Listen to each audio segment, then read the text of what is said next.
Pada hari Baskara Aditama muncul, ia membawa selingkuhannya dan putra mereka ke hunian yang pernah menjadi impian mereka bersama. Amira Larasati tidak menangis, juga tidak menuntut penjelasan. Ia hanya meletakkan surat gugatan cerai dan salinan sertifikat apartemen di atas meja makan. Tak ada seorang pun yang tahu bahwa wanita yang selama ini dicemooh sebagai istri yang hanya bisa hidup mewah berkat suaminya itu sebenarnya adalah pendiri misterius di balik merek adibusana ternama, Jiwa Sutra. Ia memiliki api yang sanggup mengguncang seluruh Jakarta. Malam pengkhianatan itu juga menjadi malam kelahirannya kembali, dengan senyum yang tenang dan mahkota tak terlihat yang akan membuat seluruh dunia menunduk hormat. Amira melirik jam dinding. Pukul 7 malam. Aroma rendang daging yang pedas, makanan favorit Baskara, menguar di seluruh penjuru apartemen. Di atas meja makan, semangkuk sop buntut yang gurih masih mengepulkan uap, dan di samping bihun goreng spesial serta urap sayuran yang ditata rapi, tersaji bakwan udang yang digoreng dengan penuh ketelatenan. Segalanya sempurna, sama seperti cinta yang telah ia rawat selama bertahun-tahun. 3 tahun 195 hari, tepat selama itu Baskara pergi ke Surabaya untuk proyek yang ia sebut sebagai proyek abad ini. Dan selama 195 malam, Amira menunggu teleponnya yang singkat dan tak acuh di apartemen yang luas ini seorang diri. Baskara berkata proyek itu akan menjadi batu loncatannya untuk menjadi arsitek utama paling bergengsi di Jakarta, agar Amira bisa hidup mewah tanpa perlu khawatir apapun. Amira mempercayai kata-katanya. Seperti ia yang selalu mempercayai cinta Baskara sejak masa kuliah, Amira bangkit dan berjalan menuju jendela besar di ruang keluarga. Hiruk-pikuk kendaraan di sepanjang jalan Sudirman terlihat di bawah sana. Cahaya lampu neon memantul di wajahnya yang lembut. Ada jejak kelelahan karena menunggu, tetapi kelembutan di matanya tak bisa disembunyikan. Selama 3 tahun terakhir, ia sudah terbiasa melakukan segalanya sendiri. Memperbaiki saluran air yang mampet, mengganti bola lampu, bahkan pergi ke rumah sakit saat sakit. Dari seorang gadis yang tumbuh becok-cok, ia telah berubah menjadi wanita yang mandiri secara menakutkan, tetapi jauh di lubuk hatinya, ia masih merindukan pelukan hangat suaminya. Hari ini, Baskara pulang. Seminggu yang lalu, dengan suara yang terdengar sangat gembira, Baskara menelepon dan memberitahu bahwa proyeknya sukses besar dan ia akan kembali ke kantor pusat dengan promosi jabatan. Aku akan pulang, 3 kata sederhana itu telah membuat jantung Amira berdebar kencang. Selama seminggu penuh ia membersihkan rumah, mencuci semua gorden dengan tangan, dan sore ini ia menghabiskan waktu di dapur menyiapkan semua makanan kesukaan Baskara. Lamunannya terputus oleh suara bel pintu. Jantungnya serasa berhenti berdetak. Itu pasti Baskara. Amira menarik napas dalam-dalam untuk menekan gejolak emosinya, lalu bergegas membuka pintu. Ia ingin menyambutnya dengan senyum paling cerah dan pelukan paling hangat. Pintu terbuka. Di sana berdiri Baskara, dengan postur tinggi dan wajah tegas yang familiar. Namun, tatapan Baskara terasa canggung dan menghindar. Ia mengenakan setelan mahal, terlihat jauh lebih matang dan sukses dibandingkan 3 tahun lalu. Pandangan Amira tidak lama tertuju padanya, karena tepat di belakang Baskara, berdiri seorang wanita lain. Wanita yang tampak rapuh dan memelas, dengan wajah tirus dan mata besar yang bulat. Ia mengenakan gaun putih bersih. Dan yang membuat Amira membeku di tempat adalah kenyataan bahwa wanita itu menggendong seorang anak kecil. Anak laki-laki berusia sekitar 2 tahun itu tertidur lelap, dan fitur wajahnya sangat mirip dengan Baskara. Waktu seolah berhenti. Udara hangat di dalam rumah seketika membeku. Aroma masakan lezat pun tak mampu menutupi bau busuk pengkhianatan yang menyelinap ke udara. Baskara berdeham, memecah keheningan yang menyesakan. Ia melangkah masuk tanpa berani menatap mata Amira. Amira, ini Rania Putri. Dan anak ini, putraku, Bima. Amira tidak berkata apa-apa. Pandangannya beralih dari wajah wanita asing itu ke anak yang tertidur. Putraku. 2 kata itu bagaikan 2 bilah pisau yang menusuk jantungnya. Balasan atas penantian 3 tahun adalah seorang wanita lain dan seorang putra yang disembunyikan. Rania menundukkan kepala dan berkata dengan suara bergetar yang penuh rasa bersalah palsu, "Mbak, maafkan saya. Saya tidak bermaksud menghancurkan rumah tangga Mbak." Baskara mengerutkan kening dan menarik Rania ke belakangnya dengan gestur protektif. Kamu tidak perlu minta maaf, ini salahku. Amira, aku tahu ini mendadak, tapi Rania telah banyak berkorban untukku selama 3 tahun di Surabaya. Dialah yang mengerti dan mendukung karierku. Dan anak ini harus masuk ke dalam kartu keluargaku. Mulai sekarang kami akan tinggal di sini. Aku harap kamu bisa mengerti. Rentetan kalimat yang ia ucapkan adalah pembelaan diri sekaligus pengabaian total atas pengorbanan Amira. Yang ia harapkan adalah pengertian Amira. Ia mengira Amira akan menangis, mengamuk, dan cemburu seperti wanita lain pada umumnya. Namun, Amira tidak melakukan satupun dari itu. Ketenangannya membuat Baskara bingung. Tidak ada air mata, tidak ada tuduhan. Hanya tatapan mata yang dalam dan setenang danau di musim gugur yang menatapnya tanpa kata. Tatapan itu membuat Baskara merasa bersalah, dan Rania tanpa sadar memeluk Bima lebih erat. Akhirnya, Amira perlahan berbalik dan berjalan menuju kamar tidur. Baskara dan Rania saling berpandangan. Ada kilatan kemenangan bercampur cemooh di mata mereka. Mereka percaya Amira telah menerima nasibnya. Seorang ibu rumah tangga biasa tanpa pekerjaan tidak punya pilihan lain selain bertahan, tapi mereka salah. Beberapa menit kemudian, Amira keluar. Di tangannya bukanlah pisau atau koper, melainkan sebuah map dokumen berwarna biru. Ia berjalan ke meja ruang keluarga dan meletakkannya dengan lembut. Suaranya yang jernih dan dingin bergema dalam keheningan. Ini surat gugatan cerai. Aku sudah menandatanganinya. Ia mengangkat kepala, menatap lurus ke wajah Baskara yang terperangah, lalu mengucapkan kalimat terakhirnya dengan jelas, tanda tangani, dan keluar dari rumahku. Ruang keluarga senyap, Baskara menatap map di atas meja dengan pandangan kosong, lalu beralih ke wajah tanpa ekspresi Amira, seolah memastikan ia tidak salah dengar. Keluar dari rumahku, keterkejutan awalnya dengan cepat berubah menjadi amarah. Ia merasa harga dirinya sebagai seorang pria telah diinjak-injak. Amira, kamu bercanda, teriaknya dengan nada bercampur amarah dan cemoohan. Siapa kamu, mengusirku? Lihat dirimu. 3 tahun ini kamu tidak melakukan apa-apa selain bersantai di rumah. Dari tusuk gigi sampai sofa di rumah ini, semua kemewahan ini adalah hasil kerja kerasku. Cerai? Setelah cerai, kamu mau makan apa? Kata-katanya menghantam ingatan Amira, membangkitkan kembali adegan-adegan masa lalu.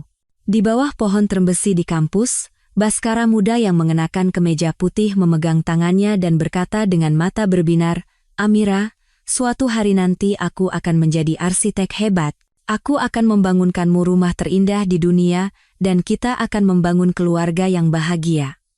Saat itu, Amira adalah bintang di jurusan desain busana. Karyanya membuat para dosen berdecak kagum dan masa depannya tampak cerah. Bahkan sebelum lulus, perusahaan-perusahaan besar sudah berebut untuk merekrutnya.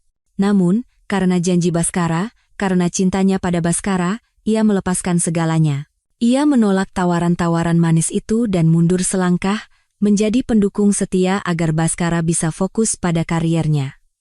Ia percaya pengorbanannya sepadan. Pada hari Baskara mendapat penugasan ke Surabaya, ia memeluk Amira erat dan berjanji, tunggu aku 3 tahun saja, hanya 3 tahun. Saat aku kembali, aku akan menebus semuanya. Di tahun pertama, Baskara menelepon setiap hari, mengeluhkan kesulitan dan tekanan di kota baru. Amira dengan sabar mendengarkan, menghibur, dan memberinya semangat. Di tahun kedua, telepon berkurang menjadi beberapa kali seminggu. Katanya ia terlalu sibuk, rapat berlangsung hingga dini hari, dan ia tak ingin membangunkan Amira. Sebagai gantinya, ia mulai mengirimkan hadiah-hadiah mahal. Tas bermerek, perhiasan berlian. Tapi Amira tak pernah memakainya. Yang ia butuhkan bukanlah benda mati, melainkan perhatian Baskara. Di tahun ketiga, telepon bisa dihitung dengan jari, dan setiap kali hanya berisi beberapa pertanyaan basa-basi. Suaranya terdengar semakin jauh. Intuisi seorang wanita mengatakan ada sesuatu yang salah. Ia mencoba menipu dirinya sendiri bahwa Baskara hanya terlalu fokus pada pekerjaan, tetapi di lubuk hatinya, keretakan itu mulai muncul. Ia telah membayangkan skenario terburuk, Dan surat gugatan cerai itu adalah persiapannya untuk hari ini. Hanya saja, ia tidak menyangka hari itu akan datang dengan cara yang begitu kejam dan tak tahu malu. Banjir kenangan itu berhenti. Amira kembali ke dunia nyata, menatap pria di hadapannya yang pernah ia cintai dengan segenap hati. Tak ada lagi rasa sakit di matanya, hanya ironi tipis yang tersisa. Ia tidak ingin berdebat dengannya soal uang. Kata-kata sudah tidak ada artinya sekarang. Tanpa bicara, ia berjalan menuju sebuah lemari kayu di sudut ruang keluarga. Ia membuka laci dan mengeluarkan map dokumen lain yang terbungkus plastik. Ia kembali dan meletakkannya di atas surat gugatan cerai. "Kamu benar," katanya dengan suara yang masih tenang.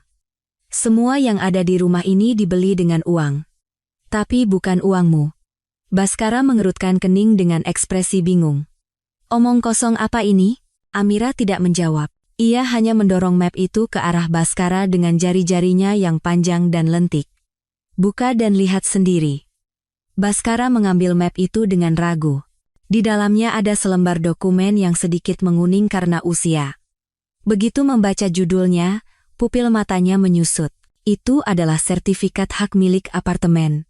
Alamat yang tertera adalah alamat apartemen ini, tapi yang membuatnya terkesiap adalah nama pemiliknya. Hanya satu nama yang tercetak jelas, Amira Larasati. Dan di pojok bawah, tertera tanggal pendaftaran, 15 Juni, 7 tahun yang lalu. Tepat sehari sebelum mereka menikah, Baskara membeku seperti patung. Apartemen ini, yang selalu ia banggakan sebagai buah kerja kerasnya, yang ia pamerkan kepada teman-temannya, yang menjadi dasar baginya untuk menuntut kepatuhan Amira, ternyata adalah miliknya bahkan sebelum mereka menikah. Secara hukum, ini adalah harta bawaannya. Baskara tidak punya hak apapun atas rumah ini. Ia mengangkat kepalanya dengan cepat, menatap Amira dengan mata tak percaya. Semua kesombongan, amarah, dan kepuasan dirinya lenyap dari wajahnya, hanya menyisakan kebingungan dan keterkejutan total. Ia membuka mulut untuk mengatakan sesuatu, tetapi seolah ada tangan tak terlihat yang mencekik lehernya, tak ada suara yang keluar. Ruangan itu diselimuti keheningan pekat, sertifikat itu tergeletak di atas meja, bagaikan tuduhan bisu terhadap arogansi Baskara. Wajahnya memucat, lalu membiru. Matanya dipenuhi kebingungan dan rasa terhina. Saat itu, Rania, yang sejak tadi diam di belakang Baskara, mulai menangis. Air matanya mengalir di pipi. Isak tangisnya yang memilukan memecah suasana yang tegang. Ia maju selangkah, menatap Amira dengan mata berkaca-kaca. "Mbak, ini semua salah saya. Saya tidak minta dimaafkan, saya juga tidak ingin menghancurkan rumah tangga Mbak. Tapi Bima, anak kami, dia tidak bersalah. Dia butuh seorang ayah. Kami cukup diberi sudut kecil di rumah ini, asal ada tempat untuk merawat anak kami. Saya tidak butuh status hukum apapun. Tolong, demi anak itu, kasihanilah kami." Aktingnya sempurna. Setiap kata, setiap gestur, memancarkan kerapuhan yang diperhitungkan, seolah-olah dialah korban terbesar. Baskara, seolah terbangun dari mimpi, menggunakan drama Rania sebagai alasan untuk mendapatkan kembali ketenangannya dan melampiaskan amarahnya. Ia mendorong Rania dengan kasar dan berteriak pada Amira dengan suara angkuh, "Amira, jangan keterlaluan. Kamu lihat? Rania begitu rendah hati. Dia hanya minta tempat untuk putraku. Apa kamu harus bersikap sedingin itu? Hanya karena punya satu apartemen, kamu pikir kamu punya segalanya? Kalau kita cerai, kamu mau hidup dari apa? Kamu wanita yang hanya memasak dan bersih-bersih selama bertahun-tahun. Kamu pikir dunia luar itu mudah? Tanpa dukungan finansial dariku, kamu bahkan akan kesulitan untuk makan 3 kali sehari." Harga dirinya yang terluka membuat kata-katanya semakin tajam. Ia benar-benar melupakan tahun-tahun pernikahan mereka. Yang tersisa, hanyalah penghinaan terhadap wanita yang ia yakini telah ia nafkahi.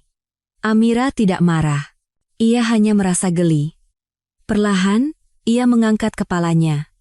Tatapannya yang setajam pisau menyapu wajah Baskara yang marah, lalu berhenti pada Rania yang berpura-pura menjadi santa. Tanpa berkata apa-apa, Ia berbalik dan berjalan menuju kamar tidur yang pernah mereka pakai bersama. Baskara mengira Amira masuk untuk menangis karena tersakiti oleh kata-katanya. Senyum dingin tersungging di bibirnya. Tapi sekali lagi, ia salah. Amira membuka lemari pakaian besar dan menunjuk ke sisi kiri, tempat beberapa helai pakaiannya tergantung.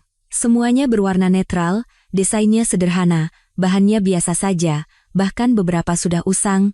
Total harga semua pakaian itu mungkin tidak cukup untuk membayar sekali makan malam Baskara di restoran mewah.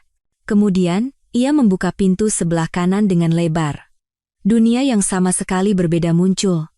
Puluhan setelan jas mahal, kemeja yang disetrika sempurna, dasi sutra yang diatur rapi berdasarkan warna. Di bawahnya, berkilauan sepatu kulit dan sebuah kotak berisi beberapa jam tangan edisi terbatas. Seluruh isi lemari Baskara berbau uang dan kemewahan. Amira berbalik, menatap lurus ke matanya. Suaranya tidak tinggi, tetapi setiap kata seolah memalu dadanya. Mas Baskara, selama 3 tahun ini, selain uang belanja bulanan yang kamu kirim, aku tidak pernah memakai sepeser pun uangmu untuk diriku sendiri. Apa ada pakaianku yang terlihat mahal? Tapi kamu, setelan-setelan ini, jam tangan ini, apa benar kamu membelinya dengan uangmu? Aku tidak punya hak untuk bertanya, tapi apa hakmu bicara soal finansial padaku? Kata-katanya membuatnya tak bisa menjawab. Wajahnya memerah karena marah dan malu. Memang benar. Ia selalu mengirimkan jumlah yang pas-pasan, hanya cukup untuk membayar tagihan dan kebutuhan pokok. Sementara itu, ia menghabiskan banyak uang untuk barang-barang mewah demi membangun citra arsitek sukses. Ia tidak pernah berpikir Amira akan menyadarinya. Tepat pada saat itu, teleponnya berdering. Ia menyambarnya seolah itu adalah tali penyelamat. Ibunya. Begitu telepon diangkat, suara tajam seorang wanita terdengar. Baskara, ibu dengar kamu sudah pulang, apa benar si Amira itu menyusahkanmu? Nak, wajar saja laki-laki berbuat begitu di luar. Sebagai istri, dia harusnya lebih pengertian demi kebaikan bersama. Sampaikan padanya, kalau dia bersikap baik, keluarga kita tidak akan memperlakukannya dengan buruk. Lagi pula, anak itu kan cucu ibu juga. Sebelum Baskara sempat menjawab, Amira merebut telepon dari tangannya. Ia menempelkan gagang telepon ke telinganya. Suaranya sedingin es. Ibu, jangan khawatir. Putra dan cucu kesayangan ibu, saya tidak butuh keduanya. Urusan kami biar kami yang selesaikan, jadi tolong jangan ikut campur. Setelah berkata begitu, ia langsung menutup telepon dengan kasar tanpa menunggu jawaban. Ia melemparkan telepon itu ke arah Baskara. Tak ada lagi sedikit pun cinta yang tersisa di matanya. Udara di apartemen menjadi berat dan menyesakan. Telepon dari ibu mertuanya adalah tetes terakhir yang menghabiskan kesabaran Amira. Ia tidak ingin membuang waktu sedetik pun lagi di tempat ini bersama orang-orang ini. Ia mengeluarkan ponselnya dan menekan nomor yang familiar, kantor hukum Cakra, rekan, dengan Kartika Dewi. Mbak Tika, ini saya, Amira. Dengan nada tenang namun tak terbantahkan, Amira berbicara singkat. Kirimkan surat gugatan kepada Tuan Baskara Aditama, tolong proses semuanya secepat mungkin. Baik, Bu Amira, jawab suara di seberang telepon. Panggilan itu berakhir dengan cepat. Amira memasukkan ponselnya dan, tanpa melirik kedua orang yang membeku di ruang keluarga, ia langsung berjalan menuju kamar tidur. Terdengar suara koper dibuka dan laci ditutup, Baskara dan Rania saling pandang. Rania menarik lengan baju Baskara dengan cemas. Mas, kira-kira dia mau melakukan apa? Cuma akting, dengus Baskara, mencoba memulihkan kepercayaan dirinya. Apalagi yang bisa dia lakukan? Cuma menggertak. Aku tidak percaya dia benar-benar akan pergi. Kalau keluar dari sini, dia mau kemana? Rumah temannya? Rumah orang tuanya di kampung? Wanita yang sudah terbiasa hidup enak, setelah beberapa hari menderita, pasti akan kembali memohon-mohon. Bagi Rania, itu terdengar masuk akal. Tatapannya ke arah kamar tidur dipenuhi kilatan kegembiraan dan cemoohan. Benar. Seorang ibu rumah tangga tanpa uang dan kekuasaan, berapa lama ia bisa mempertahankan topeng sok kuat itu? Tak lama kemudian, Amira keluar dari kamar tidur sambil menarik sebuah koper kecil. Koper kabin 20 inci terlihat sangat ringan. Ia sudah berganti pakaian. Celana jin biasa, kaos putih, dan rambut panjangnya diikat ekor kuda. Ia lebih terlihat seperti mahasiswi yang bersiap untuk perjalanan singkat daripada seorang wanita yang baru saja dikhianati suaminya. Ia tidak membawa apapun milik Bhaskara, termasuk perhiasan mahal yang pernah dikirimkan. Hanya barang-barang yang benar-benar miliknya. Tanpa menoleh ke belakang sekalipun, ia menarik kopernya dan berjalan lurus ke pintu depan. Di atas meja makan, hidangan mewah itu masih hangat, tetapi baginya sekarang, itu hanyalah sebuah ejekan yang pahit. Saat tangannya menyentuh gagang pintu, Bhaskara berkata dengan nada superior. Pikirkan baik-baik. Kalau amarahmu sudah reda dan kamu sadar, kembalilah. Aku masih akan memberimu kesempatan. Amira tidak menjawab. Hanya senyum tipis yang nyaris tak terlihat tersungging di bibirnya. Kesempatan? Dia masih belum sadar siapa yang sebenarnya membutuhkan kesempatan. Ceklek. Pintu tertutup, memisahkan dua dunia. Di dalam, Bhaskara dan Rania saling tersenyum. Mereka percaya drama telah berakhir dan merekalah pemenangnya. Di luar, Amira, dengan punggung tegak tanpa keraguan sedikitpun, masuk ke dalam lift. Saat lift tiba di lantai dasar, ia melangkah keluar dari gedung apartemen mewah tempat ia tinggal selama bertahun-tahun. Angin malam Jakarta berembus, membawa sedikit hawa dingin. Ia tidak memanggil taksi atau berjalan ke halte bus, ia hanya berdiri diam di tepi trotoar. Kurang dari 1 menit, sebuah Bentley hitam berhenti tanpa suara tepat di depannya. Pintu belakang terbuka, dan seorang sopir berseragam rapi turun, membungkuk dengan hormat. Silakan masuk, Bu. Sopir itu mengambil alih koper kecil dari tangannya dan memasukkannya dengan hati-hati ke dalam bagasi. Amira hanya mengangguk ringan tanpa kata, lalu masuk ke kursi belakang yang mewah. Pintu mobil tertutup dengan lembut, memisahkannya dari dunia luar yang bising. Mobil meluncur dengan tenang, menyatu dengan lalu lintas yang padat. Mobil itu tidak menuju ke pusat kota atau perumahan biasa. Mobil itu berbelok ke jalanan yang rindang, menuju Menteng, salah satu kawasan perumahan paling eksklusif dan mahal di Jakarta. Tempat di mana harga tanah per meternya setara dengan emas. Akhirnya, mobil berhenti di depan gerbang sebuah rumah megah bergaya klasik Eropa. Gerbang besi tempa yang rumit terbuka secara otomatis, dan mobil masuk ke halaman dengan taman yang terawat sempurna.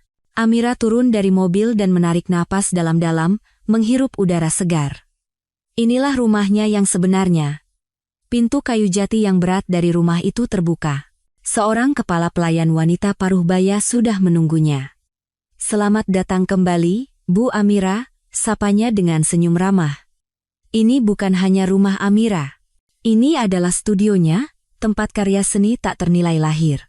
Ini adalah tempat persembunyian rahasia dari Jiwa Sutra, nama yang mengguncang dunia mode dan seni. 3 hari setelah Amira pergi, Bhaskara menerima surat tercatat dari pengadilan. Ia merobek amplop itu dengan kasar dan membaca surat panggilan serta gugatan cerai resmi dari pengacara.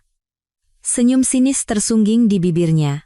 Ia pikir Amira hanya marah, dan setelah beberapa hari menderita akan kembali dengan sendirinya. Ia tidak menyangka Amira akan seserius ini sampai menyewa pengacara. Terus kenapa, pikirnya.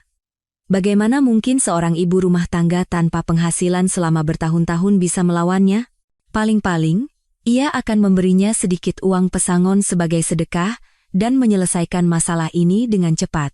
Dengan sikap superior ini, Bhaskara menelepon pengacara bernama Gatot, yang katanya spesialis perceraian. Ia dengan percaya diri memberitahukan akan menghadiri sidang mediasi pertama untuk melihat trik apa yang akan dimainkan mantan istrinya. Kantor Hukum Cakra, rekan berada di lantai 35 sebuah gedung pencakar langit di kawasan SCBD. Jendela kaca berkilauan dan interior minimalis namun mewah memancarkan aura profesionalisme dan kelas atas. Bhaskara dan pengacaranya masuk. Kemewahan kantor itu semakin memperkuat keyakinannya bahwa Amira hanya meminjam uang untuk pamer. Di ruang rapat, seorang wanita berusia akhir 30-an sudah menunggu mereka. Ia mengenakan setelan abu-abu yang dijahit sempurna, rambutnya disanggul rapi, riasannya tipis, tetapi tatapannya luar biasa tajam. Dialah Kartika Dewi, pengacara Amira, Kartika mengangguk sopan dan mempersilakan mereka duduk tanpa banyak bicara. Pengacara Gatot yang membuka pembicaraan dengan nada sedikit angkuh. Mbak Kartika, kami sudah menerima gugatan dari Ibu Amira Larasati. Klien saya, Tuan Baskara Aditama, adalah orang yang sangat menghargai hubungan baik dan tidak ingin masalah ini menjadi rumit. Mengenai pembagian harta, seperti yang kita semua tahu, Ibu Amira tidak bekerja selama beberapa tahun, dan semua biaya hidupnya bergantung pada Tuan Baskara. Mempertimbangkan masa pernikahan, Tuan Baskara setuju untuk memberikan uang pesangon yang cukup agar Ibu Amira bisa menyewa tempat tinggal dan mencari pekerjaan baru. Kartika mendengarkan dalam diam, jari-jari panjangnya mengetuk-ngetuk meja dengan ringan.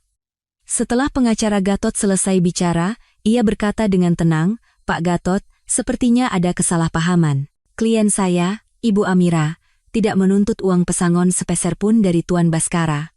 Gatot dan Baskara saling pandang dengan ekspresi terkejut bercampur cemoohan. Tidak menuntut pesangon? Apa dia mau pergi dengan tangan kosong? Kartika melanjutkan dengan suara tegas. Tuntutan kami sangat sederhana. Pertama, perceraian segera berdasarkan bukti perselingkuhan Tuan Baskara yang jelas. Ia mendorong sebuah map berisi foto-foto ke arah mereka. Di dalam foto, Baskara dan Rania tampak mesra di Surabaya. Bahkan ada foto mereka keluar masuk kompleks apartemen mewah bersama Bima. Wajah Baskara sedikit menegang. Ia tidak menyangka Amira memiliki bukti seperti ini. Kedua, lanjut Kartika, mengenai harta, apartemen di Jakarta Selatan adalah harta bawaan klien saya yang diperoleh sebelum menikah, jadi itu tidak bisa diganggu-gugat. Namun, penghasilan Tuan Baskara selama masa pernikahan dianggap sebagai harta bersama. Kami menuntut pembagian yang adil sesuai hukum. Pengacara Gatot tertawa. Mbak Kartika, Anda tidak sedang bercanda, kan? Benar bahwa penghasilan Tuan Baskara adalah harta bersama, tetapi Ibu Amira juga hidup dari uang itu selama bertahun-tahun. Kalaupun dibagi dua, tidak akan banyak yang tersisa untuknya. Ibu Amira harus lebih realistis. Menerima uang pesangon akan lebih menguntungkan baginya. Baskara bersedekap, bersandar di kursinya dengan ekspresi penuh kemenangan. Ia menonton dengan geli, ingin tahu bagaimana Kartika akan melanjutkan sandiwara ini. Kartika tidak terpengaruh. Ia menatap lurus ke arah Gatot, senyum yang nyaris tak terlihat tersungging di bibirnya. Kalau begitu, mari kita bicara realistis. Ia membungkuk, membuka tas kerja di sampingnya, dan mengeluarkan tumpukan dokumen lain yang jauh lebih tebal dari map foto tadi. Ia meletakkannya dengan lembut di atas meja dan mendorongnya ke arah Baskara. Tuan Baskara, Anda bilang klien saya hidup bergantung pada Anda? Kalau begitu, coba lihat ini. Baskara mengerutkan kening dan mengambil tumpukan dokumen itu karena penasaran. Lembar pertama adalah laporan rekening koran dari sebuah bank swasta ternama. Matanya dengan cepat memindai angka-angka, lalu berhenti di bagian saldo. Jumlah digitnya tidak terlalu panjang, tetapi cukup untuk membuat pupil matanya menyusut seketika. 9 angka 0. Ia buru-buru membalik ke halaman berikutnya, laporan dari bank lain. Angka fantastis lainnya. Ia terus membalik halaman. Tangannya mulai gemetar. Laporan kartu kredit, investasi obligasi, saham, setiap halaman adalah kejutan visual. Tapi itu belum semua. Di bawahnya, ada beberapa lembar sertifikat properti. Sebuah ruko di kawasan elit Pondok Indah, sebuah unit apartemen mewah di SCBD, bahkan sebuah villa di Bali. Semuanya atas nama Amira Larasati. Terakhir, yang membuatnya benar-benar hancur adalah dokumen kepemilikan saham perusahaan. Amira Larasati memiliki 70% saham di sebuah perusahaan bernama PT Jiwa Sutra Kreasi, Jiwa Sutra. Nama yang pernah ia dengar. Istri-istri mitranya pernah menyebutkannya. Merek adibusana yang menghususkan diri pada batik tulis halus dan tenun songket buatan tangan. Sangat mahal dan sulit didapat, dianggap sebagai simbol status di kalangan sosialita. Ruang rapat itu sunyi senyap. Pengacara Gatot di sebelahnya juga membeku seperti patung dengan mulut ternganga. Baskara merasakan darah di seluruh tubuhnya membeku. Napasnya menjadi berat. Ia mengangkat kepala ke arah Kartika. Tatapannya yang tak percaya bercampur dengan kebingungan, amarah, dan ketakutan mendalam yang tak terlihat. Wanita yang selama ini ia remehkan, yang ia yakini hanya tahu memasak dan bersih-bersih, wanita yang ia yakini tak bisa hidup tanpanya, ternyata adalah seorang taipan yang bersembunyi di balik bayang-bayang. Pembalikan keadaan ini begitu mendadak dan kejam, membuatnya benar-benar tak berdaya. Sementara Baskara mengalami gempa psikologis di kantor pengacara, Amira berada di dunia yang sama sekali berbeda. Rumah megahnya yang klasik bukan hanya tempat tinggal. Lantai 2 dan 3 telah diubah menjadi studio desain dan lokakarya yang canggih. Di sini, alih-alih bau minyak goreng, yang tercium adalah aroma cendana yang samar dan wangi khas sutra kualitas terbaik. Sinar matahari pagi masuk melalui jendela besar ala Prancis, menerangi rak-rak yang penuh dengan benang sulam aneka warna yang berkilauan seperti pelangi. Amira tidak lagi mengenakan pakaian ibu rumah tangga biasa. Ia mengenakan gaun sutra elegan berwarna biru keabu-abuan, kain lembutnya membalut tubuhnya yang langsing namun berisi. Rambut panjangnya disanggul asal dengan tusuk konde kayu, memperlihatkan lehernya yang jenjang dan anggun. Ia tidak memakai riasan tebal, tetapi aura yang dipancarkannya begitu memikat. Campuran antara keanggunan klasik seorang seniman dengan kepercayaan diri dan ketegasan seorang pemimpin. Ia berdiri di depan sebuah pembidang sulam besar, tangannya bergerak lincah menuntun jarum di atas kain sutra hitam. Di ujung jarinya, seekor burung feniks mulai terbentuk. Setiap helai bulunya tampak sangat nyata, memancarkan kilau keemasan.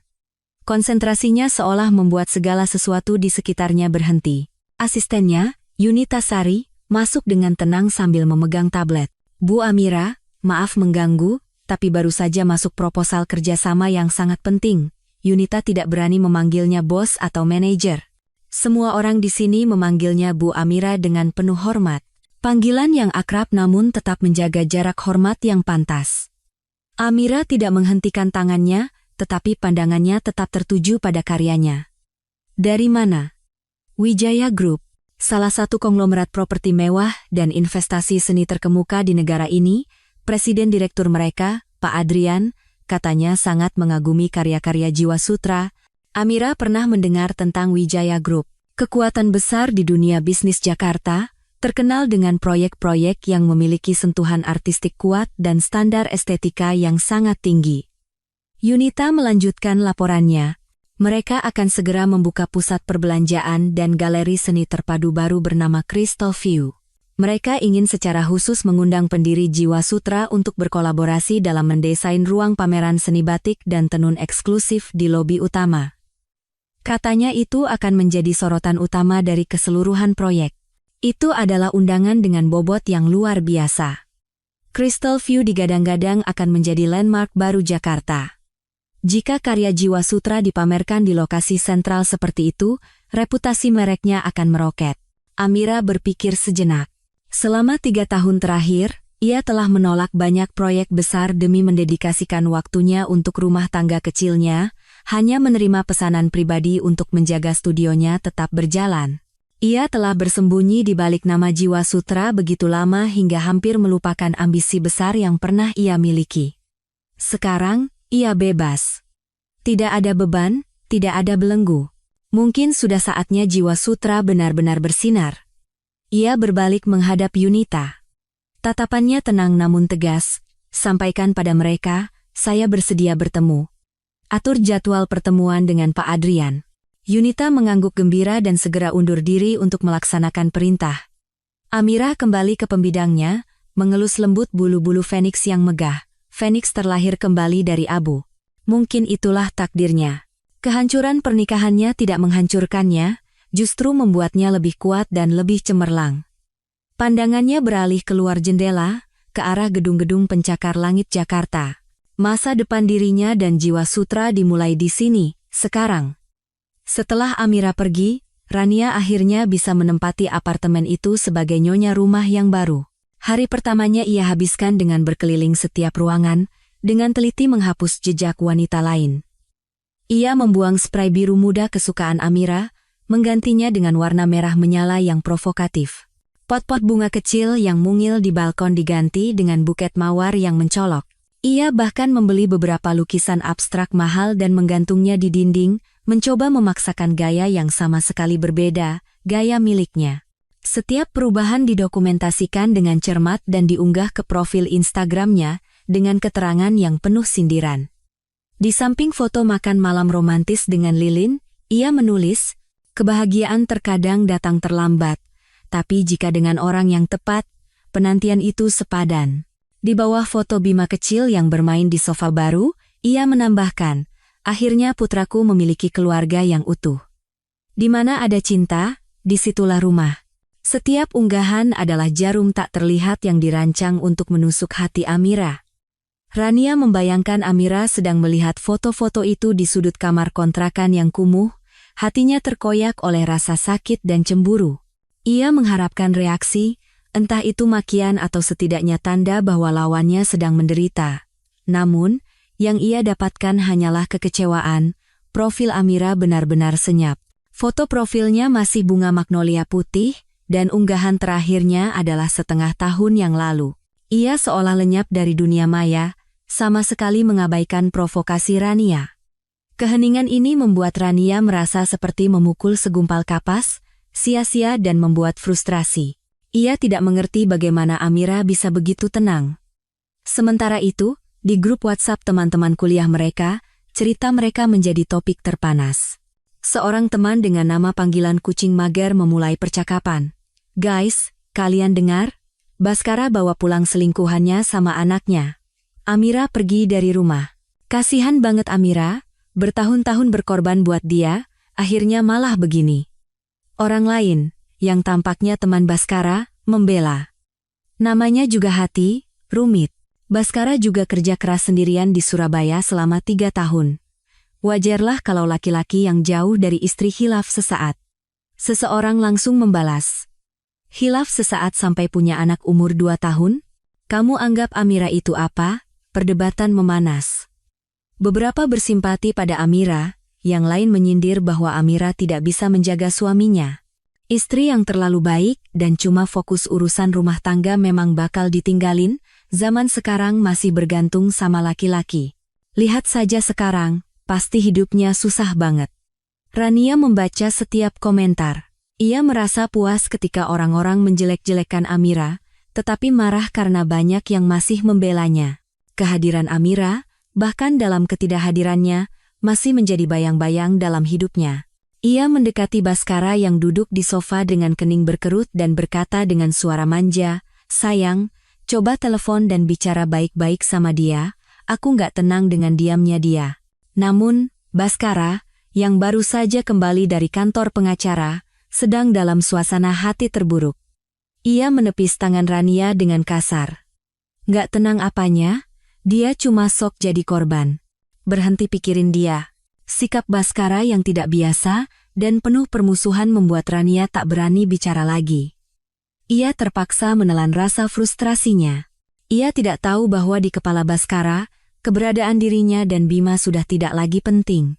Pikirannya sepenuhnya tersita oleh kekayaan rahasia Amira yang sangat besar. Bagi Rania, keheningan Amira adalah penghinaan. Ia tidak menyadari bahwa itu adalah senjata paling ampuh.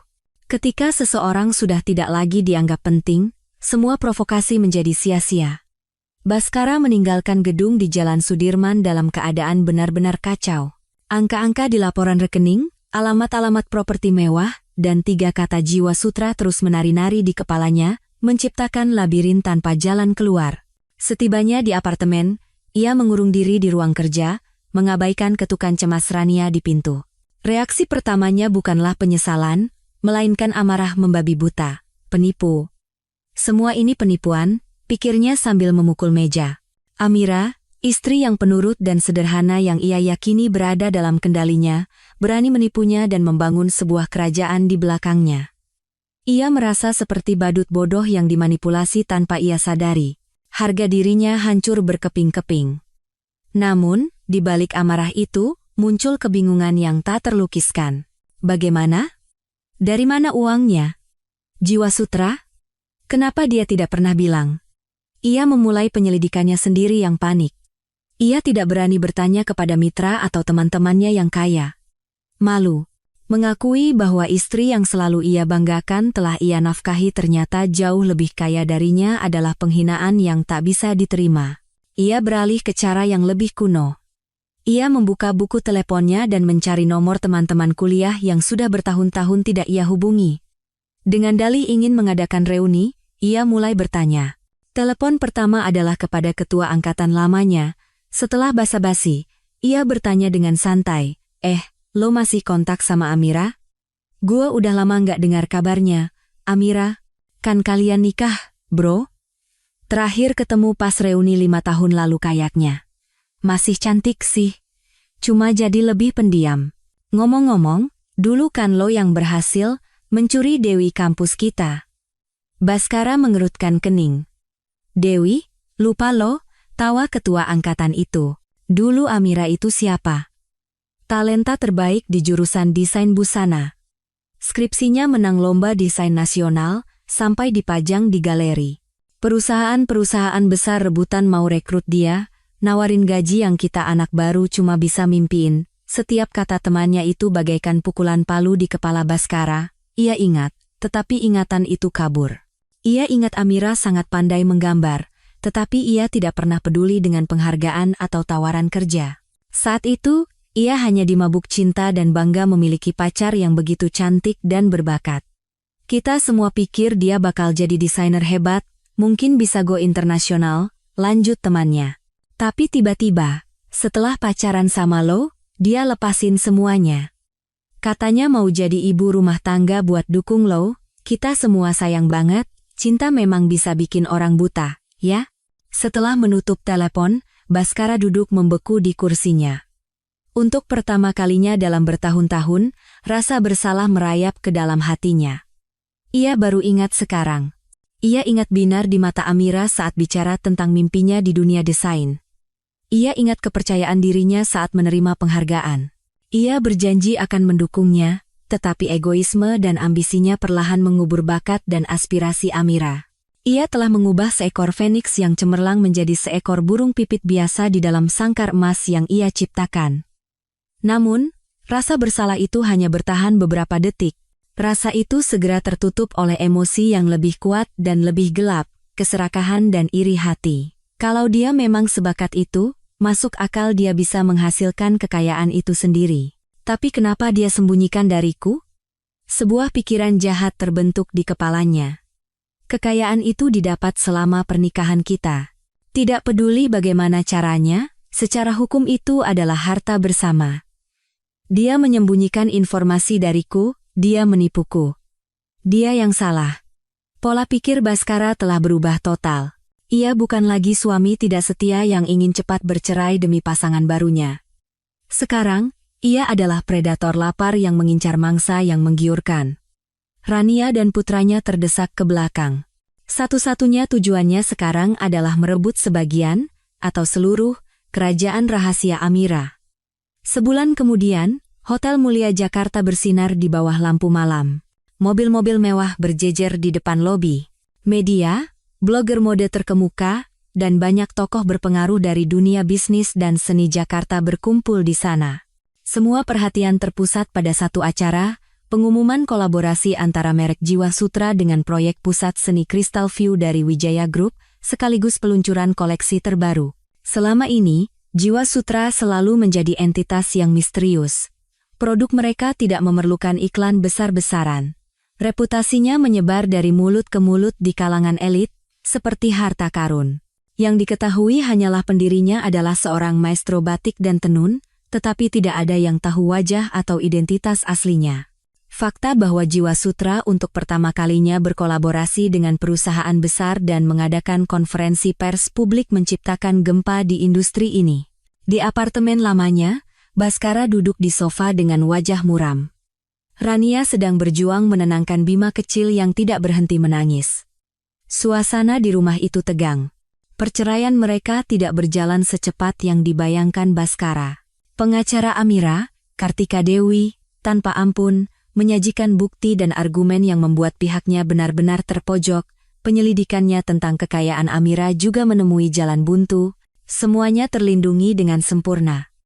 Dengan frustrasi, Ia menyalakan televisi dan mulai mengganti-ganti saluran. Tiba-tiba, ia berhenti di sebuah saluran berita bisnis yang sedang menyiarkan langsung sebuah acara mode. Judul berita di layar menarik perhatiannya, Jiwa Sutra, Wijaya Group luncurkan koleksi kebangkitan Phoenix, Jiwa Sutra. 3 kata itu seperti jarum yang menusuk sarafnya yang paling sensitif. Ia menatap layar dengan tajam. Panggungnya megah, pencahayaannya magis. Para model berjalan di atas catwalk mengenakan busana memukau yang dihiasi sulaman tangan dan batik tulis yang luar biasa rumit. Terutama, motif Phoenix yang seolah menyala di atas sutra hitam tampak begitu dominan. Ia menyadari itu bukan sekadar pakaian, itu adalah karya seni. Peragaan busana berakhir dengan tepuk tangan meriah. Pembawa acara naik ke panggung dengan suara penuh semangat. Dan sekarang, bapak-bapak dan ibu-ibu, inilah saat yang kita tunggu-tunggu malam ini. Untuk pertama kalinya tampil di hadapan publik, mari kita sambut pendiri dan jiwa dari merek Jiwa Sutra, Ibu Amira Larasati. Semua kamera mengarah ke sisi panggung. Lampu sorot terpusat di satu titik. Jantung Baskara mulai berdebar aneh. Ia juga penasaran. Siapa sebenarnya di balik nama misterius itu? Sosok langsing muncul dari kegelapan. Saat lampu menyorotnya, seluruh penonton menahan napas. Wanita itu mengenakan gaun sutra berwarna putih gading dengan sulaman dahan bunga magnolia, memancarkan aura yang anggun dan halus. Rambutnya disanggul tinggi, memperlihatkan wajah yang lembut dan tenang, namun memancarkan aura yang luar biasa. Ia tidak tersenyum lebar, hanya mengangguk ringan kepada penonton, tetapi matanya bersinar penuh percaya diri dan kebanggaan. Baskara membeku di tempat. Gelas yang dipegangnya jatuh dari tangannya, pecah berkeping-keping di lantai. Suara nyaring itu pun tak mampu membangunkannya dari keterkejutan. Rania menoleh kaget, dan sebelum sempat memarahinya, ia terdiam melihat layar televisi. Wanita yang berdiri di puncak ketenaran, menerima pujian dan tepuk tangan, wanita yang dipuji sebagai seorang jenius desain, adalah Amira. Bukan istri sederhana dan lemah yang selalu mereka remehkan. Dia adalah Jiwa Sutra. Pada saat itu, seorang pria yang gagah dan tampan naik ke panggung. Ia mengenakan setelan yang dijahit sempurna, memancarkan aura bangsawan dan percaya diri. Itu adalah Adrian Wijaya, Presiden Direktur Wijaya Group. Ia berdiri di samping Amira, menatapnya dengan pandangan penuh hormat dan kekaguman. Mereka berdiri berdampingan, seorang seniman berbakat dan seorang raksasa bisnis. Anehnya, mereka terlihat sangat serasi. Pemandangan itu, yang dilihat melalui layar televisi, bagaikan pisau paling tajam, mencabik-cabik sisa-sisa harga diri Baskara. Keesokan paginya, Baskara mengendarai mobilnya ke rumah megah Amira. Kali ini, wajahnya tidak menunjukkan amarah atau cemoohan, melainkan ekspresi putus asa. Matanya merah karena kurang tidur. Ia telah menyiapkan skenario baru. Ia menekan bel. Kepala pelayan membuka pintu dan menatapnya dengan dingin. "Maaf, Ibu Amira sedang tidak di rumah." "Tolong," kata Baskara dengan nada memohon. "Sampaikan pada Mbak Amira, saya datang untuk meminta maaf atas kesalahan saya. Saya akan menunggu di sini sampai bisa bertemu dengannya." Dan ia benar-benar menunggu, berdiri di depan gerbang di bawah sinar matahari pagi yang mulai terasa panas. Ia percaya, sedingin apapun Amira, ia tidak akan tega membiarkan mantan suaminya terlantar di jalan. Ia meremehkan Amira. Hampir 1 jam kemudian, gerbang besi yang berat itu terbuka, tetapi yang keluar bukanlah Amira, melainkan kepala pelayan dengan segelas air. Ia meletakkan gelas itu di atas pilar gerbang. Ibu Amira berpesan, "Jika Tuan Baskara ingin menunggu, silakan. Tapi jangan sampai pingsan karena kepanasan di depan rumah dan merepotkan orang lain." Setelah berkata begitu, ia berbalik dan menutup gerbang. Wajah Baskara berubah ungu karena marah. Penghinaan ini lebih menyakitkan daripada makian. Tapi ia menahannya. Ia tahu hanya kelicikan, bukan kekuatan, yang akan berhasil. Akhirnya, menjelang sore, Amira bersedia menemuinya di ruang tamu. Ia duduk di sofa tunggal dengan secangkir teh kamomil di tangannya, tampak tenang seolah sedang menerima tamu tak terduga. Begitu melihat Amira, mata Baskara langsung memerah. Ia bergegas mendekat, hendak duduk di sebelahnya, tetapi tatapan dingin Amira menghentikannya. Ia terpaksa duduk di sofa seberang. Ia memulai aktingnya dengan suara penuh penyesalan dan penderitaan. Amira, maafkan aku. Aku banyak berpikir akhir-akhir ini. Aku benar-benar brengsek. Aku telah mengecewakanmu. Semua ini karena aku tergoda oleh Rania, perempuan licik itu. Amira, kita sudah melewati bertahun-tahun sebagai suami istri. Bisakah kamu memberiku satu kesempatan lagi untuk menebus kesalahanku? Amira menyesap tehnya tanpa kata, hanya menyaksikan aktingnya dalam diam. Melihat Amira tidak bereaksi, Baskara mengubah topik. Aku lihat acaramu semalam. Kamu luar biasa, Amira. Aku tidak pernah menyangka kamu adalah jiwa sutra. Pasti berat sekali bagimu, menyembunyikannya bahkan dariku. Kalau saja aku tahu kamu begitu berbakat dan pekerja keras, aku tidak akan pernah memperlakukanmu seperti itu. Ia mulai memutarbalikkan fakta. Kekayaanmu, merekmu, semua itu kan kamu bangun selama kita menikah, kan? Secara hukum, itu juga dianggap harta bersama. Amira, jangan kita bercerai, ya? Demi kenangan kita, tolong cabut gugatanmu. Mulai sekarang aku akan ada di sisimu, membantumu mengelola perusahaan, kita kembangkan kariermu bersama. Kita bangun kerajaan kita sendiri. Akhirnya, niat sebenarnya terungkap. Bukan penyesalan, bukan cinta. Melainkan keserakahan tak terbatas atas kekayaannya yang sangat besar. Amira meletakkan cangkir tehnya dengan lembut di atas meja. Suara ringannya membuat Baskara tersentak. Ia mengangkat kepala, dan untuk pertama kalinya sejak Baskara masuk, ia menatap lurus ke matanya. Tatapannya jernih, tetapi setajam silet, seolah bisa menembus jiwanya. Mas Baskara, sudah selesai bicaranya? Katanya perlahan, kata demi kata. Ia bangkit dan berjalan ke mejanya, mengambil setumpuk dokumen.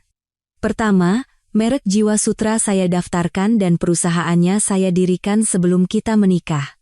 Semuanya adalah harta bawaan saya. Kedua, selama masa pernikahan, semua pendapatan perusahaan ditransfer ke rekening terpisah yang dikelola oleh perusahaan wali amanat independen. Pengacara saya memiliki semua dokumen yang membuktikan sumber dan pemisahan dana tersebut. Itu tidak ada hubungannya dengan harta bersama yang kamu sebutkan. Ketiga, gugatan cerai ini tidak akan pernah saya cabut. Setiap kalimatnya adalah pukulan telak bagi rencana Baskara. Ia tidak menyangka Amira telah mempersiapkan segalanya dengan begitu teliti, tanpa meninggalkan satu celah pun. Amira berjalan ke pintu dan memberi isyarat kepada kepala pelayan. Antarkan tamu ini keluar, dan mulai sekarang jangan pernah izinkan orang ini masuk lagi. Baskara membeku di tengah ruang tamu, menatap punggung Amira yang dingin. Kepura-puraan di wajahnya akhirnya berubah menjadi kengerian dan keputusasaan yang nyata. Ia sadar, ia telah kalah telak. Beberapa hari setelah pertemuan dengan Adrian Wijaya, saat Amira sedang fokus pada sketsa proyek Crystal View, kepala pelayan masuk dengan ekspresi agak canggung. Bu Amira, ibunda dari Tuan Baskara ada di depan, ingin bertemu. Amira berhenti sejenak, tetapi ujung pensilnya tidak goyah. Ia sudah menduga hari ini akan datang. Mengenal karakter mantan ibu mertuanya, setelah identitasnya sebagai jiwa sutra terungkap, tidak mungkin wanita itu akan diam saja. Ia meletakkan pensilnya. Persilakan masuk, katanya dengan tenang. Kepala pelayan sedikit terkejut, tetapi patuh. Amira ingin menyelesaikan semuanya sekali dan untuk selamanya. Ibu Wati, Ibu Baskara, diantar ke ruang tamu. Sangat kontras dengan sikap sombong dan angkuhnya beberapa waktu lalu, hari ini ia terlihat sangat lesu. Rambutnya yang memutih tampak acak-acakan, matanya bengkak, dan pakaiannya kusut. Begitu melihat Amira, ia langsung berlari sambil menangis. Amira, menantuku. Ia mencoba memegang tangan Amira, tetapi Amira dengan cepat mundur selangkah, menghindar. Tangan Ibu Wati menggantung di udara. Merasa canggung, ia cepat-cepat menyeka air matanya dan memulai melodrama. Nak, ibu yang salah.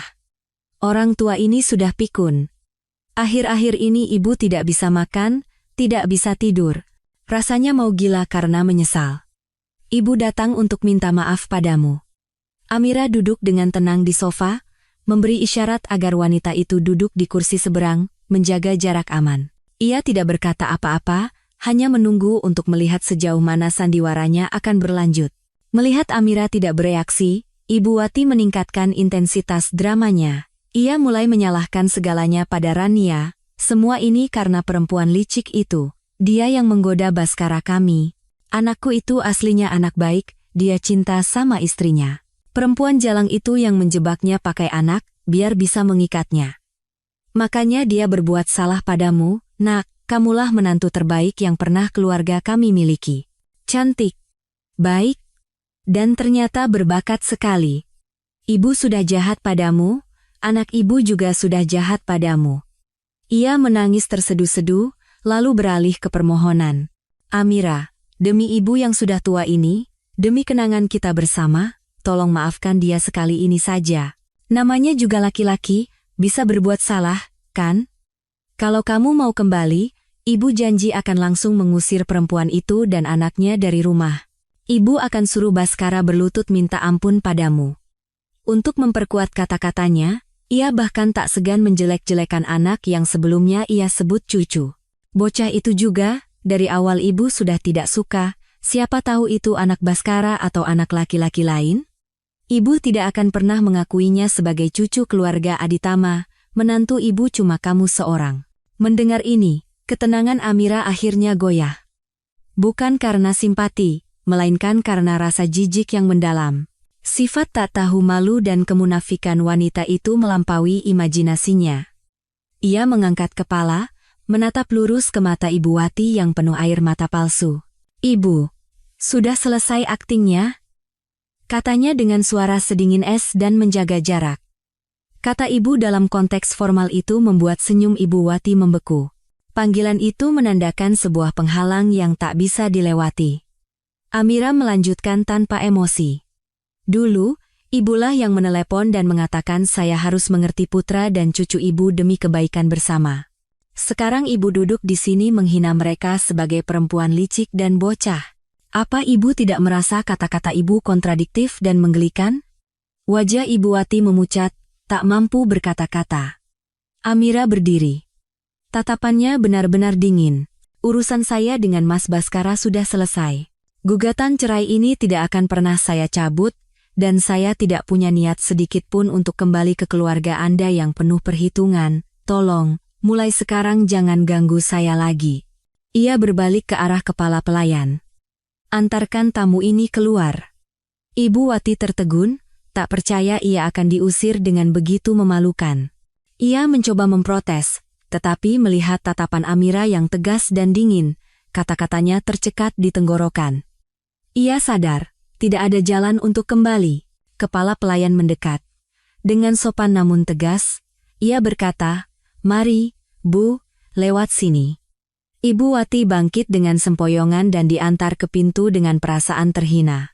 Pintu rumah megah itu tertutup di belakangnya, seolah menjadi titik akhir bagi semua harapannya yang sia-sia. Sejak hari diusir dari rumah Amira, Baskara berubah menjadi orang lain. Kepercayaan diri dan arogansi seorang arsitek sukses lenyap, ia juga tidak lagi berminat memerankan suami yang penuh kasih atau ayah teladan. Ia menghabiskan sebagian besar waktunya mengurung diri di ruang kerja, dikelilingi tumpukan dokumen yang berantakan. Tapi itu bukan gambar arsitektur, melainkan informasi yang ia kumpulkan tentang merek Jiwasutra, tentang properti Amira, tentang pengacara Kartika Dewi. Semakin ia menyelidiki, semakin ia merasa putus asa. Semuanya dibangun seperti benteng yang tak tertembus, tanpa celah. Rasa tak berdaya berubah menjadi kejengkelan, dan ia mulai melampiaskan frustrasinya pada segala sesuatu di sekitarnya. Tangisan Bima kecil membuatnya terganggu, masakan Rania terasa memuakan. Apartemen yang pernah menjadi simbol kesuksesannya kini terasa seperti sangkar yang menyesakkan. Rania tentu saja menyadari perubahan itu. Kelembutan dan kasih sayang Baskara hilang, digantikan oleh kata-kata kasar dan sikap dingin. Ia merasa cemas.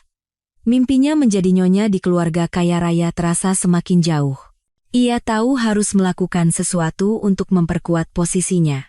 Malam itu, Setelah menidurkan Bima, Rania mengenakan pijamas sutra yang menggoda dan masuk ke ruang kerja membawa segelas anggur merah. Sayang, jangan kerja sampai larut malam. Nanti kamu sakit.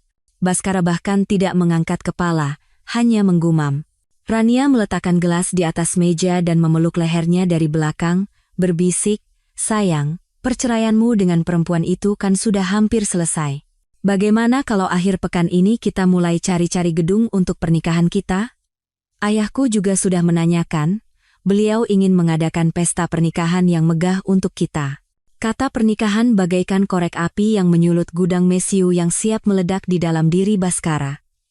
Ia menepis tangannya dengan kasar dan berdiri. Matanya merah. Pernikahan? Kamu gila? Bagaimana bisa kamu memikirkan pernikahan di saat seperti ini? Rania terkejut dan mundur, memasang ekspresi terluka. Kenapa tidak?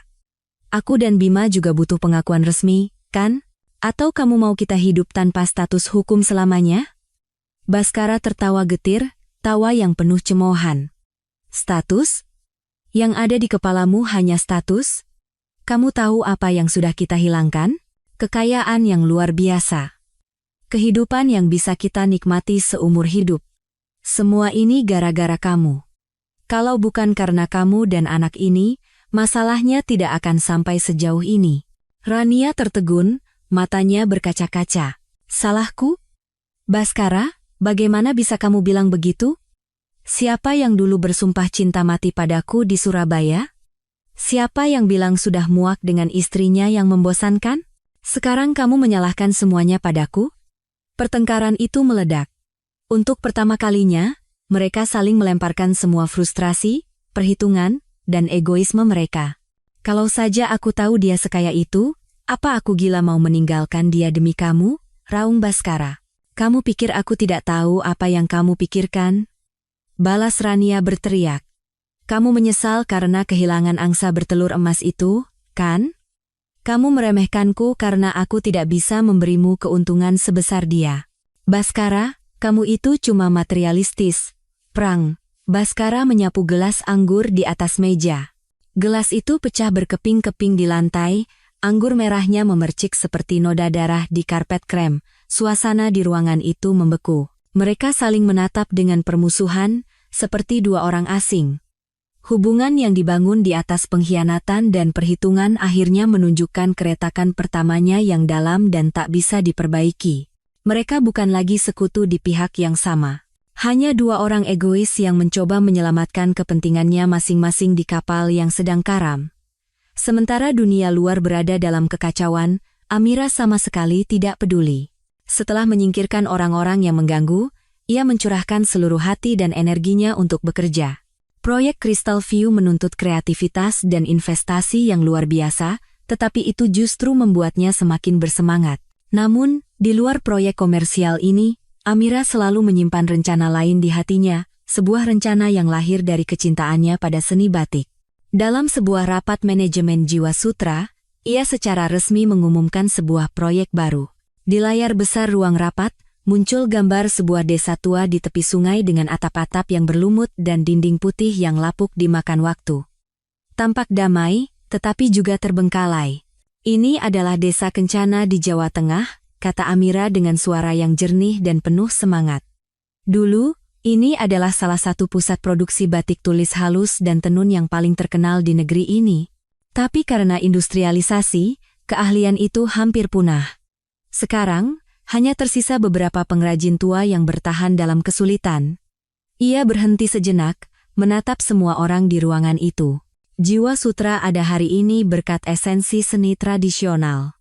Kita tidak bisa hanya menerima tanpa memberi kembali. Karena itu, saya memutuskan untuk menginvestasikan seluruh keuntungan perusahaan tahun ini untuk memulai proyek kebangkitan Kencana. Semua orang di ruangan itu mendengarkan dalam diam. Kita akan merestorasi desa Kencana. Memperbaiki lokakarya, memodernisasi peralatan, mengundang para maestro untuk mengajar, dan membuka program pelatihan gratis untuk generasi baru. Kita akan menjadikannya bukan hanya pusat produksi, tetapi juga pusat pelestarian budaya dan wisata edukasi. Kita akan mengembalikan seni batik dan tenun ke masa keemasannya. Rencana Amira bukanlah strategi bisnis, melainkan sebuah cita-cita yang tulus. Ia ingin menggunakan kekuatannya untuk melindungi nilai budaya yang hampir hilang. Informasi tentang proyek ini segera menyebar ke media. Semua orang memuji rencana ini sebagai tindakan berarti yang menunjukkan tanggung jawab sosial dari sebuah perusahaan besar. Di mata publik, citra Jiwasutra dan Amira semakin terangkat. Amira tidak pernah tahu bahwa langkah tulusnya ini secara tidak sengaja akan menjadi pukulan telak bagi rencana keluarga Bhaskara dan Rania. Saat itu, di sebuah kantor perusahaan konstruksi, ayah Rania sedang memukul meja dengan marah. Sialan perempuan Amira itu. Di depannya, berdiri Bhaskara dengan wajah pucat. Di hadapan mereka, tergeletak sebuah koran bisnis yang memuat berita proyek Jiwasutra sebagai berita utama. Kamu tahu di mana desa itu? Geram ayah Rania. Tepat di sebelah tanah yang susah payah kita akuisisi untuk dibangun resor. Sekarang pemerintah sudah menyetujui proyek pelestarian budaya perempuan itu. Mereka menetapkannya sebagai cagar budaya, dan rencana akuisisi kita jadi sia-sia. Semua investasi awal kita terancam hangus. Hawa dingin merayap di punggung Bhaskara. Resor itu adalah proyek besar. Kesempatannya untuk membangkitkan kembali kariernya setelah kegagalan baru-baru ini. Ia telah mengerahkan seluruh energi dan koneksinya untuk itu. Rania, yang ada di sana, tergagap. Ayah, mungkin ini hanya kebetulan. Kebetulan? Ayahnya tertawa sinis. Naif sekali kamu. Tidak ada kebetulan seperti itu di dunia ini. Perempuan itu jelas-jelas mengincar kita. Dia ingin menutup semua jalan keluar kita. Bhaskara mengepalkan tangannya begitu erat hingga urat-urat di punggung tangannya menonjol. Ia tidak percaya itu kebetulan. Ia percaya itu adalah balas dendam Amira yang diperhitungkan dengan sempurna. Amira tidak hanya ingin bercerai dan melindungi hartanya, ia ingin menghancurkan karier dan masa depannya sepenuhnya. Campuran antara ketakutan dan kebencian menciptakan paranoia yang beracun. Ia menatap Rania dengan curiga. Apa dia tahu tentang proyek ini sebelumnya? Aku tidak tahu, gagap Rania. Licik sekali, raung Bhaskara. Kita benar-benar dipermainkan olehnya. Di studionya, Amira sedang dengan teliti menggambar detail pertama untuk desa kencana masa depan. Ia sama sekali tidak tahu bahwa tindakan tulusnya secara tidak sengaja telah mendorong orang-orang yang mengkhianatinya ke tepi jurang. Langkah itu, yang dilakukan tanpa perhitungan, adalah langkah yang paling mematikan. Sudah jatuh tertimpa tangga. Pepatah ini sangat cocok untuk Bhaskara saat ini. Sementara ia dan keluarga Rania mencari jalan keluar dari proyek resor yang buntu, sebuah bom lain meledak, benar-benar menghancurkan harapan terakhir mereka. Proyek Pusat Bisnis Internasional Surabaya, karya arsitektur yang menjadi kebanggaan terbesarnya dan yang telah melambungkan namanya, terseret dalam skandal besar. Semuanya berawal dari sebuah unggahan anonim di sebuah forum arsitektur, berisi analisis detail dengan gambar dan video. Unggahan itu mengungkap bahwa gedung yang baru saja selesai dibangun itu sudah menunjukkan retakan serius pada struktur utama dan fondasinya. Penulis, yang mengaku sebagai seorang insinyur sipil yang berhati nurani, menunjukkan bahwa material yang digunakan, terutama besi tulangan dan semen, memiliki spesifikasi jauh di bawah standar desain. Singkatnya, ini adalah kegagalan konstruksi total. Berita yang awalnya hanya beredar di kalangan profesional ini, berkat media sosial, dengan cepat menjadi badai di media massa. Koran-koran besar menjadikannya berita utama. Citra gedung pencakar langit yang megah, kebanggaan Surabaya, kini diasosiasikan dengan kata-kata mengerikan seperti konstruksi cacat, gedung kerupuk, dan bom waktu. Perusahaan pengembang dan perusahaan konstruksi ayah Rania segera diselidiki oleh pihak berwenang, dan seluruh proyek dihentikan. Sebagai arsitek utama yang bertanggung jawab atas desain dan pengawasan, Bhaskara menjadi sasaran semua tuduhan. Reputasi yang ia bangun dengan susah payah hancur dalam semalam. Teleponnya berdering tanpa henti, dari wartawan, dari mitra yang membatalkan kontrak, dari penyewa gedung yang menuntut ganti rugi. Ia duduk di kantornya, menatap judul-judul berita sensasional di layar komputernya dengan pandangan kosong. Tidak mungkin. Tidak mungkin. Gumamnya. Berapa banyak usaha yang aku curahkan untuk desain itu? Berapa banyak malam yang aku habiskan di lokasi? Bagaimana ini bisa terjadi? Kemudian, ayah Rania menelepon. Suaranya di seberang telepon seperti raungan binatang buas yang terluka. Baskara, brengsek kamu. Desain macam apa yang kamu buat sampai jadi begini? Kamu menghancurkan kita. Baskara, seolah tersadar, balas berteriak. Ini bukan salahku. Desainku tidak ada masalah. Ini salah perusahaanmu. Kalian pasti mengganti material untuk mencuri uang. Jangan omong kosong, balas lawannya sinis. Semua sesuai gambarmu. Kamu arsitek utamanya, kamu yang tanggung jawab. Aliansi yang terjalin karena keuntungan itu hancur total. Mereka saling menyalahkan dengan panik, mencoba keluar dari lumpur. Setelah menutup telepon, Baskara terengah-engah dan gemetar. Ia merasa terpojok, dikelilingi kegelapan tanpa jalan keluar. Dalam ketakutan dan keputusasaan, pikirannya terpaku pada satu nama, Amira. Pasti dia. Paranoia beracun menguasainya. Waktunya terlalu pas. Pertama resor, sekarang gedung di Surabaya. Semua yang berhubungan denganku hancur, ini bukan kebetulan. Pasti dia yang menyewa orang untuk menyelidiki, mencari titik lemahku, dan membocorkan informasi untuk menjatuhkanku. Dia ingin balas dendam. Bukan hanya cerai, tapi menghancurkan semua yang kumiliki, menyeretku ke lumpur agar aku tidak bisa bangkit lagi. Pikiran itu melilit jantungnya seperti ular berbisa. Ia tidak lagi melihat Amira sebagai mantan istri yang patut dikasihani. Ia melihatnya sebagai musuh yang berbahaya, seorang wanita dengan pikiran licik dan menakutkan yang mengendalikan benang dari balik bayang-bayang. Wajahnya mengeras karena benci dan ketakutan absolut. Sementara dunia Baskara dilanda badai, kehidupan Amira luar biasa tenang. Ia menghabiskan sebagian besar waktunya di studio desain atau mengunjungi perpustakaan dan museum untuk mencari bahan dan inspirasi untuk proyek Crystal View. Sore itu, ia berada di sebuah rumah sakit swasta di Jakarta. Tempat yang tidak ia sukai, tetapi ia harus datang. Pak Sentot, seorang maestro batik dan guru pertamanya, dirawat di sana karena stroke ringan. Setelah mengunjungi kamarnya, mengobrol, dan memastikan beliau beristirahat, Amira pergi. Dalam perjalanan menuju lift, ia melewati bangsal anak-anak. Ia berniat terus berjalan, tetapi tangisan pilu seorang anak tanpa sadar menghentikan langkahnya. Di ruang tunggu depan sebuah klinik, sosok yang familiar menarik perhatiannya. Rania. Ia tidak lagi terlihat glamor dan sombong seperti pada pertemuan pertama mereka. Ia mengenakan pakaian biasa yang agak usang, rambutnya acak-acakan. Wajahnya tanpa riasan tampak pucat dan lelah. Di pangkuannya ada Bima kecil. Anak itu menangis keras, wajahnya memerah karena demam tinggi. Rania tampak benar-benar bingung dan putus asa, hanya bisa mengayun-ayunkan anaknya sambil menatap pintu klinik dengan cemas. Amira berdiri di sudut yang tidak mencolok, mengamati, perasaan rumit yang sulit dijelaskan menyelimutinya. Ia tidak merasakan kegembiraan atau kepuasan melihat kondisi saingannya. Melihat Rania berjuang dengan anaknya yang sakit, ia tidak lagi melihat citra selingkuhan yang menyebalkan, melainkan sosok seorang ibu yang tak berdaya dan khawatir. Dan anak itu benar-benar tidak bersalah.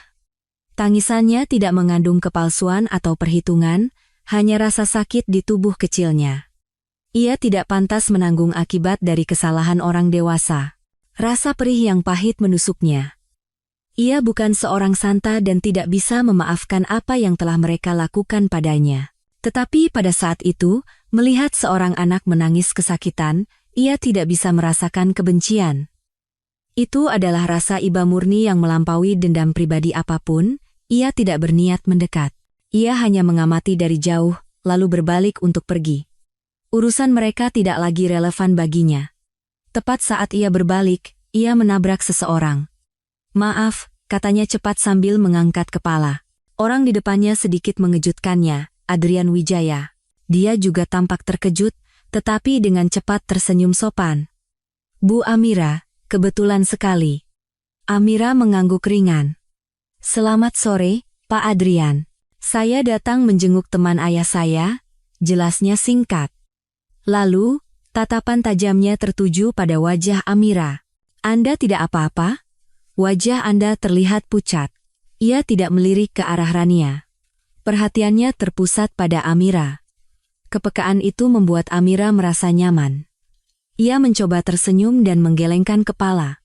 "Tidak apa-apa, hanya teringat kenangan lama." Adrian tidak bertanya lebih jauh. Ia tahu di mana harus berhenti. Ia hanya menatap Amira dalam-dalam, lalu tiba-tiba berkata sesuatu yang tidak terduga. "Seni membutuhkan inspirasi. Jangan biarkan kenangan buruk mengaburkannya." Kata-katanya bukan penghiburan kosong.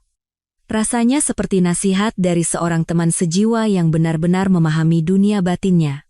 Ia tidak melihatnya sebagai wanita yang terlibat dalam gugatan cerai, tetapi sebagai seorang seniman yang ruang kreatifnya perlu dilindungi. Arus hangat mengalir di hati Amira. Sudah lama ia tidak merasa begitu dimengerti. "Terima kasih," katanya. Kali ini, senyumnya jauh lebih tulus. Ia pamit dan berjalan menuju lift. Bayangan anak yang menangis, dan ibu yang kelelahan masih mengikutinya. Tetapi kata-kata Adrian, seperti angin sejuk, dengan lembut menyibakkan awan gelap itu, membantunya menemukan kembali kedamaian batinnya. Jalannya adalah penciptaan seni, masa lalu harus ditinggalkan di belakang. Skandal Surabaya dan proyek resor yang buntu mendorong Baskara ke titik ekstrem. Namun, ia masih menyimpan satu harapan terakhir. Dalam gugatan cerai, ia akan mencoba membuktikan bahwa sebagian kekayaan Amira terbentuk selama pernikahan, sehingga ia bisa mendapatkan modal untuk memulai kembali. Ia tidak tahu bahwa tsunami yang sesungguhnya sedang terbentuk diam-diam dari tempat yang paling tidak terduga, siap menyapu segalanya. Di kantor hukum Cakra, rekan, ketegangan mencapai puncaknya. Tim Kartika Dewi tidak hanya berisi pengacara hebat, tetapi juga para ahli investigasi keuangan dan akuntansi forensik terbaik. Awalnya, tujuan mereka hanya mengumpulkan bukti perselingkuhan dan memisahkan dengan jelas harta Amira untuk melindungi kepentingannya dalam perceraian. Namun, saat menggali lebih dalam pendapatan Baskara untuk pembagian harta bersama, salah satu ahli menemukan kejanggalan. Seorang analis keuangan muda menunjuk ke diagram alur dana yang rumit di layar besar. "Mbak Tika, coba lihat ini. Ini adalah gaji dan bonus resmi yang diterima Tuan Baskara dari proyek di Surabaya. Jumlahnya tinggi, tapi masih wajar. Tapi saat kami melacak transaksi yang melibatkan perusahaan konstruksi ayah Rania, kami menemukan pengeluaran aneh." Ia memperbesar serangkaian transaksi. Sejumlah besar dana proyek ditransfer ke beberapa perusahaan pemasok material konstruksi. Yang mencurigakan, perusahaan-perusahaan ini baru didirikan sesaat sebelum proyek dimulai, mereka tidak punya rekam jejak, dan alamat kantornya tidak jelas. Kartika menyipitkan matanya. Naluri profesionalnya langsung mengatakan ada sesuatu yang salah. "Lanjutkan." Analis itu mengangguk. Setelah menerima uang, perusahaan-perusahaan fiktif ini, setelah memotong sebagian kecil, mentransfer hampir seluruh dana ke puluhan rekening pribadi lain melalui banyak transaksi kecil yang tidak mencolok, butuh waktu lama untuk melacak jejak uang ini. Ia berhenti sejenak, menarik napas dalam-dalam, lalu menunjuk sebuah nama di layar. Dan akhirnya, sebagian besar uang itu mengalir ke sebuah rekening di luar negeri. Pemilik rekening itu adalah Baskara Aditama. Seluruh ruang rapat hening, semua orang mengerti keseriusan masalah ini. Ini bukan lagi sekadar kasus perceraian perdata. Ini adalah kasus kejahatan ekonomi terorganisir, penggelapan, dan pencucian uang. Salah satu dari ini saja sudah cukup untuk mengirim Baskara dan ayah Rania ke penjara. Sekarang semuanya masuk akal. Karier cemerlang Baskara, kehidupan mewahnya di Surabaya, bukan hanya berasal dari bakatnya sebagai arsitek. Itu dibangun di atas dana ilegal. Ia bukan hanya suami yang tidak setia, ia adalah seorang kriminal. Kartika segera menelepon Amira. Ia tidak menyampaikan berita itu melalui telepon, melainkan meminta pertemuan langsung. Di ruang tamu megah di rumahnya, Amira membaca dalam diam dokumen yang diberikan Kartika. Semakin ia membaca, semakin dingin wajahnya. Ia tahu Baskara ambisius, realistis, dan akan melakukan apa saja demi kesuksesan, tetapi ia tidak pernah membayangkan Baskara akan kehilangan semua martabatnya dan menginjak-injak etika, profesi, dan hukum. Pengkhianatan ini lebih menyakitkan daripada perselingkuhannya. Ini tidak hanya menodai cinta mereka, tetapi juga sepenuhnya meniadakan karakter orang yang pernah ia percayai secara buta. Bu Amira, kata Kartika serius. Dengan bukti ini, kita tidak hanya akan memenangkan gugatan cerai, tapi kita bisa mengajukan tuntutan pidana langsung. Keputusan ada di tangan ibu. Amira terdiam lama. Pandangannya menatap keluar jendela, ke arah matahari senja yang mulai menghilang. Ia bukan orang yang suka memojokkan orang lain, tetapi masalah ini bukan lagi dendam pribadi. Ini menyangkut keselamatan seluruh bangunan, keadilan, dan hukum. Ia berbalik menghadap Kartika. Tatapannya kini tegas. Mbak Tika, lakukan apa yang harus dilakukan sesuai hukum. Orang yang bersalah harus bertanggung jawab. Itu adalah kartu truf terakhir. Pukulan pamungkas yang akan mengakhiri segalanya bagi Baskara. Baskara menerima surat baru dari kantor pengacara Kartika Dewi. Kali ini bukan surat panggilan atau proposal pembagian harta. Itu adalah surat peringatan resmi yang menyinggung transaksi keuangan tidak wajar terkait proyek Surabaya, dengan beberapa salinan slip transfer ke rekening luar negeri atas namanya yang terlampir samar-samar. Surat itu tidak secara eksplisit mengancam akan menuntut, tetapi gertakannya jelas. Saat melihat angka-angka itu, Baskara merasa dunianya runtuh. Keringat dingin mengalir di punggungnya. Tangannya gemetar tak terkendali. Selesai sudah, pikirnya. Amira tahu semuanya. Dia tidak hanya menginginkan uang. Dia mau menjebloskanku ke penjara.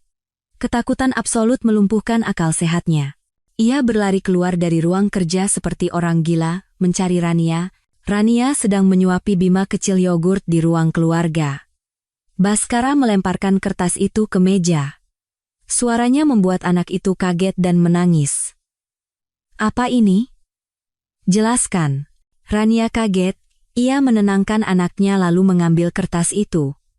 Begitu melihat angka-angka yang familiar, wajahnya memucat.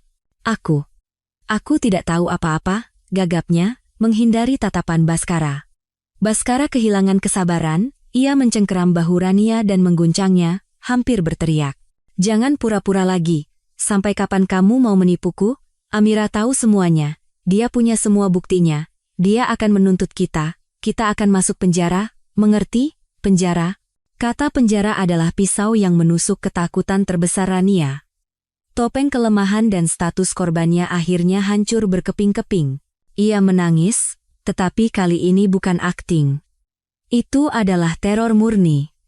Ia ambruk sambil gemetar, lalu mengaku, itu ide ayah. Katanya butuh likuiditas untuk proyek. Katanya hanya pinjaman sementara, nanti akan dikembalikan. Baskara tertawa histeris. Pinjaman? Memakai perusahaan fiktif dan mentransfer uang ke luar negeri itu pinjaman? Dan kenapa ke rekeningku?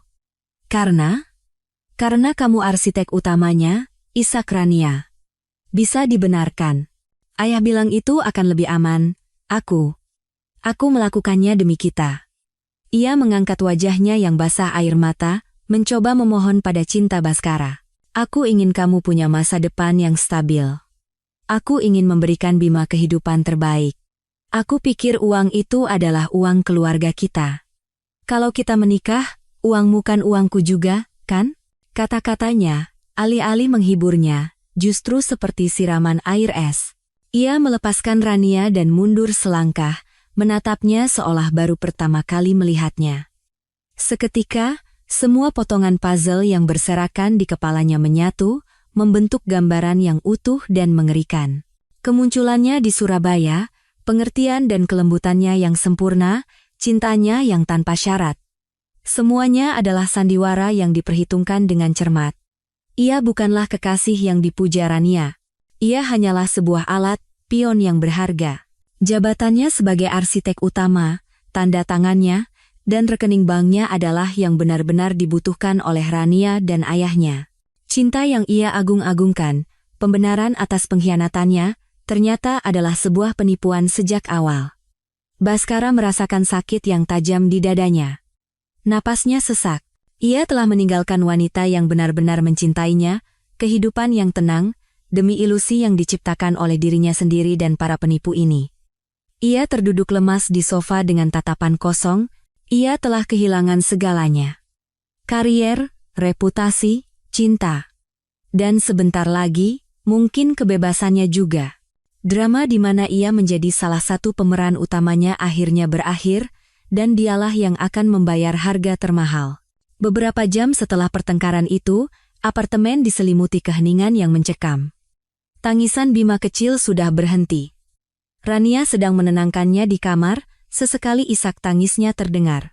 Baskara duduk tak bergerak di sofa, menatap kosong noda anggur merah yang sudah mengering di karpet. Ia merasa seperti kapal yang perlahan tenggelam ke dasar laut, dikelilingi oleh kegelapan yang dingin. Karier, reputasi, uang, semuanya lepas dari genggamannya. Dan sekarang, bahkan apa yang disebut cinta dan keluarga baru yang ia gunakan untuk membenarkan pengkhianatannya terbukti sebagai penipuan terang-terangan. Ia hanyalah pion, alat. Rania keluar dari kamar tidur. Matanya bengkak, tetapi ia berhasil menenangkan diri. Ia tahu ini bukan waktunya untuk konfrontasi. Satu-satunya cara untuk mempertahankan pria ini adalah dengan menunjukkan kelemahan, menggunakan senjata terakhirnya. Ia duduk di sebelahnya dan berkata dengan suara lirih dan lembut, "Sayang, maafkan aku. Tadi aku terlalu marah, jadi aku bicara sembarangan. Jangan dimasukkan ke hati, ya? Sekarang bukan waktunya kita bertengkar. Kita harus mencari solusi bersama, kan?" Baskara tidak menjawab. Rania meletakkan tangannya di atas tangan Baskara yang sedingin es, melanjutkan. "Apapun yang terjadi, kita punya Bima. Anak kita masih kecil, dia butuh kita berdua. Demi Bima, kita lewati ini bersama-sama, ya?" Mendengar kata anak, kelopak mata Baskara bergetar. Ia perlahan berbalik, menatap wanita di sampingnya. Wajahnya masih cantik, tetapi sekarang baginya hanya memantulkan kebohongan yang memuakkan. Setiap kata yang diucapkannya memiliki tujuan. Ia menepis tangan Rania. Suaranya serak dan dingin. "Apa kamu benar-benar mencintaiku? Atau kamu hanya menginginkan jabatanku sebagai arsitek utama?" Rania membeku dengan ekspresi terluka. "Apa maksudmu? Tentu saja aku mencintaimu." Baskara tersenyum getir, senyum yang lebih menyedihkan daripada tangisan. "Mencintaiku? Atau apa yang bisa aku berikan padamu dan ayahmu?" Cemoohan dalam tatapannya meruntuhkan batas kesabaran terakhir Rania. Ia tidak bisa berakting lagi. Ketakutan dan amarah meledak menjadi rentetan kata-kata beracun. "Ya, memangnya kenapa kalau aku mencintaimu atau tidak? Baskara, lihat dirimu sekarang. Apa yang tersisa darimu? Kariermu hancur, kamu tidak punya uang, dan kamu akan masuk penjara. Apa kamu masih pikir kamu pantas dicintai?" Pertengkaran itu meledak lagi, kali ini lebih dahsyat. Mereka saling melemparkan kata-kata paling kejam. "Kalau aku tahu, aku tidak akan pernah berhubungan dengan perempuan sepertimu," raung Baskara. "Kamu menyesal?" teriak Rania, wajahnya memerah karena marah. "Kamu pikir aku senang? Harus melayani bajingan sepertimu, bahkan sampai harus melahirkan anak. Kamu harusnya bersyukur aku dan Bima ada." Di puncak amarahnya, Rania mengucapkan kata-kata yang akan ia sesali seumur hidup. Kata-kata yang tampaknya biasa saja, tetapi menjadi pukulan telak bagi titik lemah terakhir Baskara. Ia tersenyum sinis. Nadanya penuh ejekan. "Kalau bukan karena anak ini, apa gunanya kamu bagi kami?" Seolah petir menyambar Baskara. Dunia di sekitarnya berhenti. Teriakan, tangisan, suara barang pecah, semuanya lenyap. Di kepalanya, hanya bergema kata-kata terakhir Rania. "Kalau bukan karena anak ini, apa gunanya kamu bagi kami?" Guna, anak. Kecurigaan yang mengerikan, yang sebelumnya tidak pernah berani ia pikirkan, muncul seperti monster dari dalam benaknya. Ia berbalik perlahan. Tatapannya tidak lagi menunjukkan amarah, hanya dingin yang menakutkan. Ia menatap ke arah kamar tidur tempat Bima tertidur. Anak yang ia banggakan ke seluruh dunia, putranya, anak yang menyandang nama keluarganya, pewarisnya. Apakah Bima benar-benar mirip dengannya, atau itu hanya imajinasinya? Rania melihat ekspresi Baskara dan merasakan firasat buruk. Ia sadar telah salah bicara dan mencoba memperbaikinya. Bukan, maksudku bukan begitu.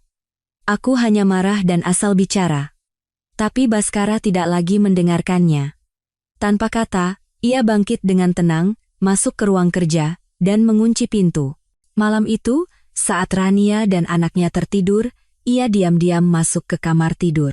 Ia menatap anak itu, bukan dengan mata seorang ayah, tetapi dengan mata seorang penyelidik. Dengan hati-hati, ia mengambil beberapa helai rambut tipis dari bantal anak itu, membungkusnya dengan tisu bersih.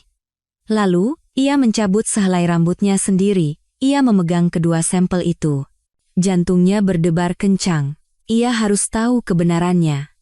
Berapapun harganya, ia harus tahu kebenaran terakhir ini. Beberapa hari berikutnya berlalu dalam suasana mencekam. Baskara dan Rania tidak bertukar sepatah kata pun. Ia berkeliaran di dalam rumah seperti bayangan, sementara Rania hidup dalam ketakutan, tidak berani bertanya apa yang ia lakukan malam itu. Baskara menghabiskan sebagian besar waktunya di depan komputer, bukan bekerja, tetapi terus-menerus merefresh email pribadinya. Ia menunggu putusan akhir atas hidupnya yang tragis. Ia telah mengirimkan kedua sampel rambut itu melalui jasa kurir anonim ke sebuah laboratorium tes DNA terkemuka. Mereka berjanji akan mengirimkan hasilnya melalui email dalam 3-4 hari kerja. Setiap detik penantian adalah siksaan. Ia tidak bisa tidur. Berat badannya turun drastis, janggutnya tumbuh tak terawat.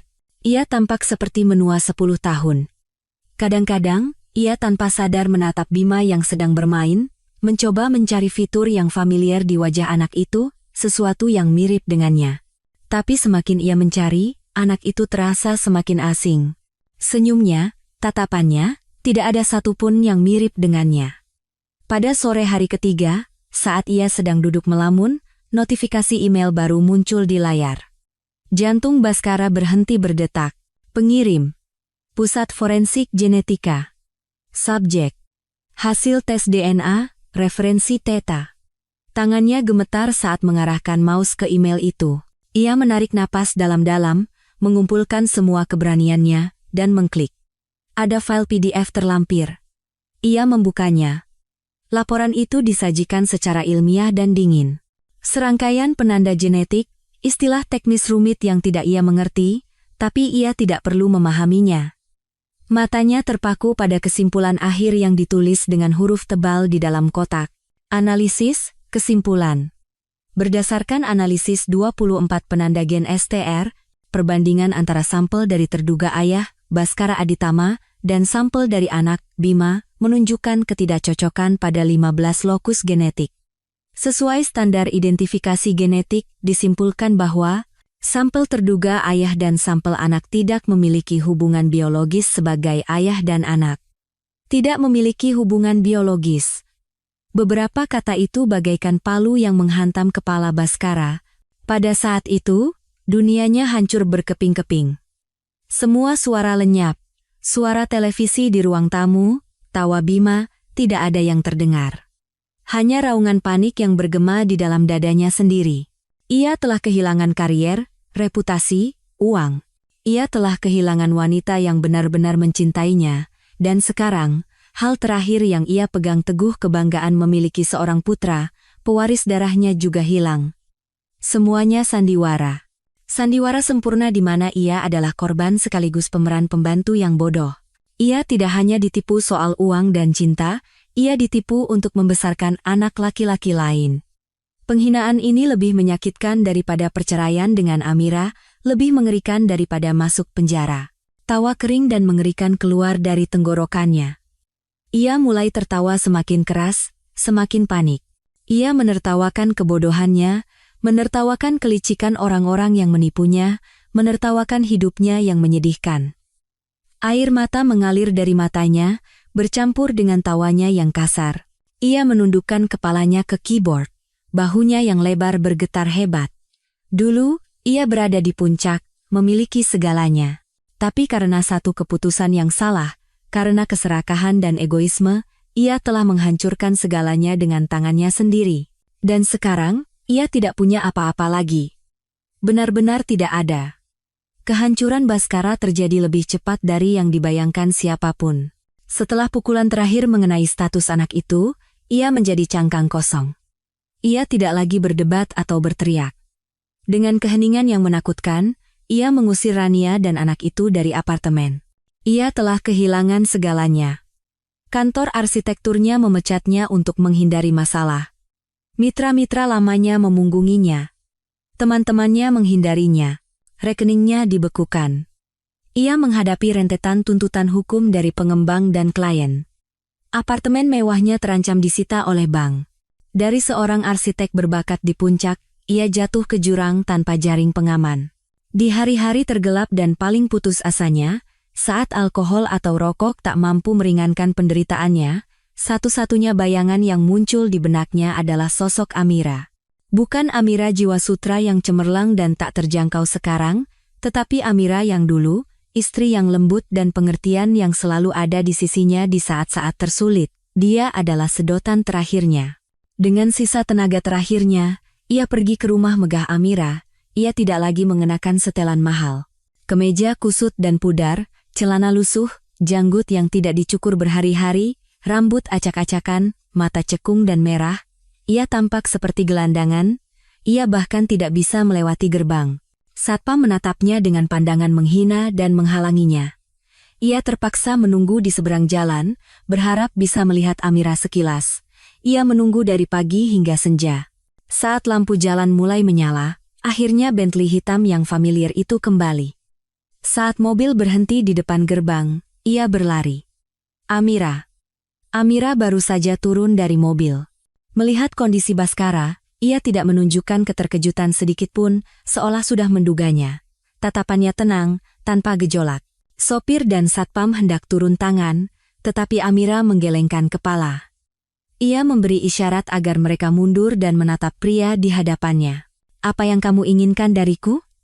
Suaranya datar dan dingin, seolah berbicara dengan orang yang sama sekali asing. Jarak itu meruntuhkan sisa-sisa harga diri terakhir Baskara.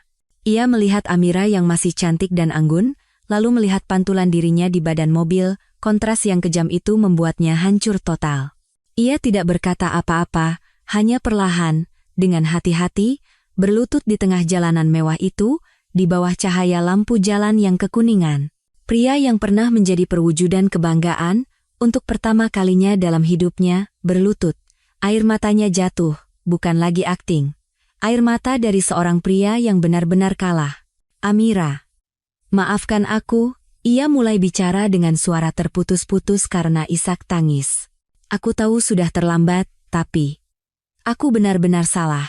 Ia menceritakan segalanya. Bagaimana ia dimanfaatkan oleh Rania dan ayahnya, bisnis ilegal mereka, bagaimana ia buta mempercayai cinta palsu, dan akhirnya, ia mengakui kebenaran yang paling menyakitkan dan memalukan. Anak itu bukan anakku. Aku telah membesarkan anak laki-laki lain. Amira, aku ini bodoh, aku ini badut.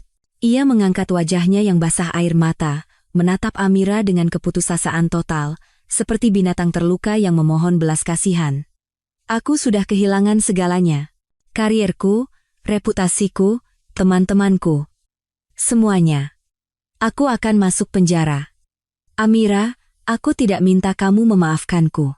Aku hanya minta, demi tahun-tahun kita menikah, tolong aku sekali ini saja, hanya sekali. Selamatkan aku." Permohonannya terdengar pilu dan lemah dalam keheningan. Ia telah membuang semua martabatnya demi satu-satunya harapan, untuk meraih seberkas harapan dari wanita yang pernah ia campakkan tanpa ampun. Amira berdiri diam di tempatnya, mendengarkan semua pengakuan dan permohonan Baskara. Angin malam dengan lembut mengibarkan pakaiannya. Di matanya, tidak ada kegembiraan seorang pemenang, tidak ada simpati untuk yang kalah, bahkan tidak ada jejak kebencian. Hanya ketenangan luar biasa, datar dan jernih seperti permukaan danau setelah badai berlalu. Pria yang berlutut di kakinya pernah menjadi dunianya, tetapi sekarang, baginya, ia hanyalah orang asing yang menyedihkan, kenangan yang telah pudar. Perlahan, tanpa emosi, dengan suara yang jernih dan dingin, ia berkata, "Berdirilah, Mas Baskara." Baskara menatapnya, seberkas harapan muncul di matanya. "Amira, kamu." Tapi kalimat berikutnya dari Amira menghancurkan harapan itu sepenuhnya. Kejatuhanmu hari ini bukan karena aku. Aku tidak pernah punya niat untuk membalas dendam padamu. Ia menatap lurus ke matanya, suaranya jernih dan tegas. Semua yang kamu alami adalah akibat dari keserakahan dan keputusanmu sendiri. Kamulah yang memilih untuk berkhianat. Kamulah yang memilih jalan ilegal. Kamulah yang memilih untuk mempercayai kebohongan. Kamu menghancurkan hidupmu sendiri. Jangan salahkan orang lain. Baskara kehilangan kata-kata. Kata-kata Amira bukan tuduhan emosional, melainkan kebenaran yang objektif dan kejam. Amira bahkan tidak menganggapnya sebagai saingan yang layak untuk dibalas. Ketidakpedulian itu lebih menyakitkan daripada 1000 hinaan. Tapi kenangan kita bersama, gagapnya. Hubungan itu, kata Amira dengan suara rendah, berakhir pada hari kamu membawa wanita lain dan putranya ke rumah kita. Ia berbalik. Punggungnya tegak, tanpa sedikit pun nostalgia. Aku tidak akan membantumu, tapi aku juga tidak akan mencelakaimu. Biarkan hukum yang memutuskan. Orang yang bersalah harus bertanggung jawab. Itu adil. Setelah berkata begitu, ia masuk melewati gerbang.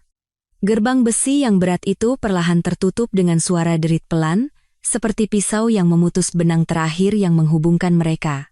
Baskara tertinggal berlutut di jalanan yang kosong, sendirian dan menyedihkan.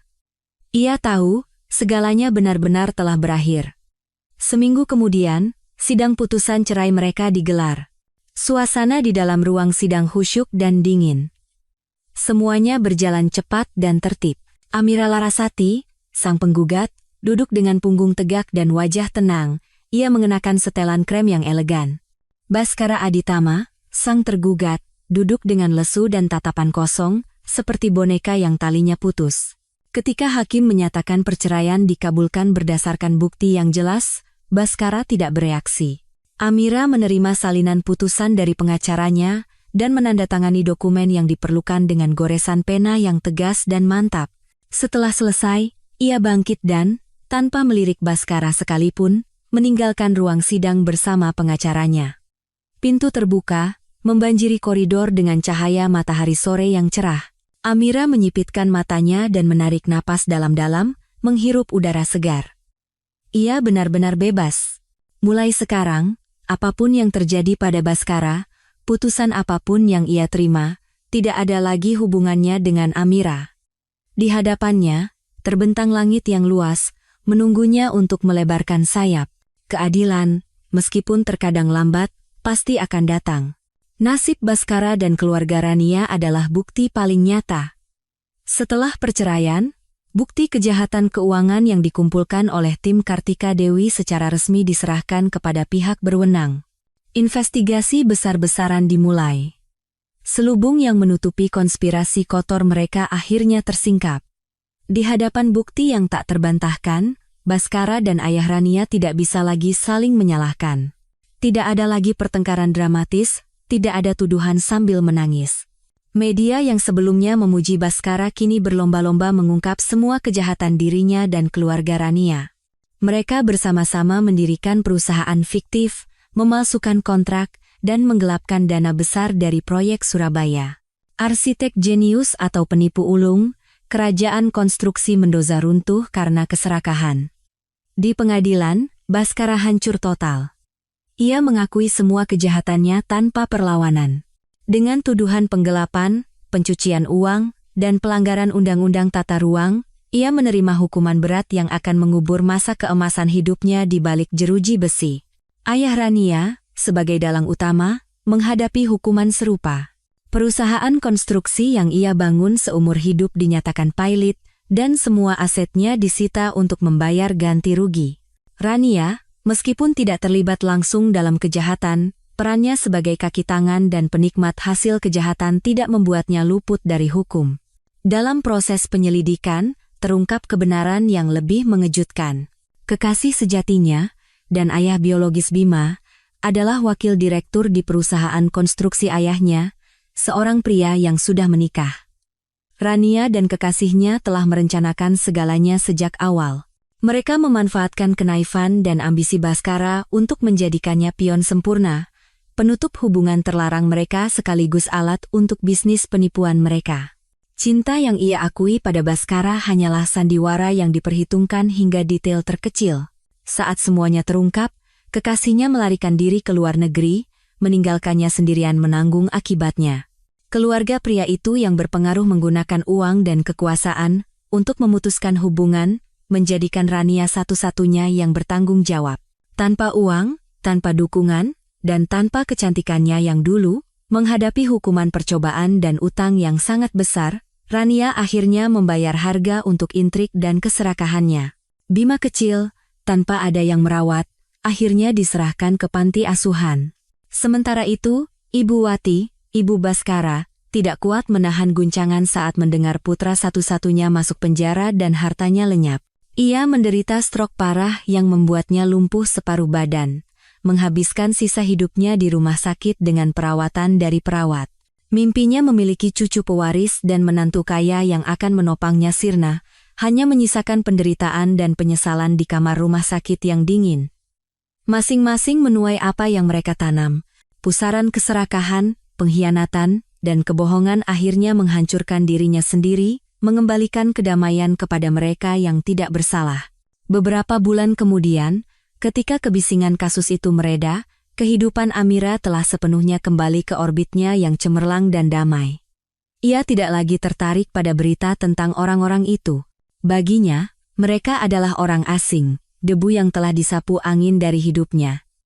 Ia mencurahkan seluruh energinya pada dua proyek besarnya, ruang pameran di Crystal View dan restorasi desa Kencana. Di bawah arahannya, proyek kebangkitan Kencana meraih kesuksesan di luar dugaan. Desa itu hidup kembali dari abunya. Rumah-rumah tua direstorasi dengan tetap mempertahankan pesona aslinya, lokakarya dimodernisasi. Suara alat tenun tradisional kembali berpadu dengan suara canting yang menari di atas kain. Amira berhasil membujuk para maestro terakhir di desa itu untuk mewariskan keahlian mereka yang hampir punah dengan memberikan gaji yang layak dan lingkungan kerja yang ideal. Ia membuka kursus gratis, menarik banyak anak muda yang bersemangat dalam seni kriya. Desa itu tidak hanya menjadi pusat produksi eksklusif Jiwa Sutra, tetapi juga tujuan wisata budaya yang menarik. Proyek ini tidak hanya memberikan keuntungan ekonomi, tetapi yang terpenting, menghidupkan kembali nilai budaya yang berada di ambang kepunahan. Reputasi Jiwa Sutra mencapai tingkat yang baru.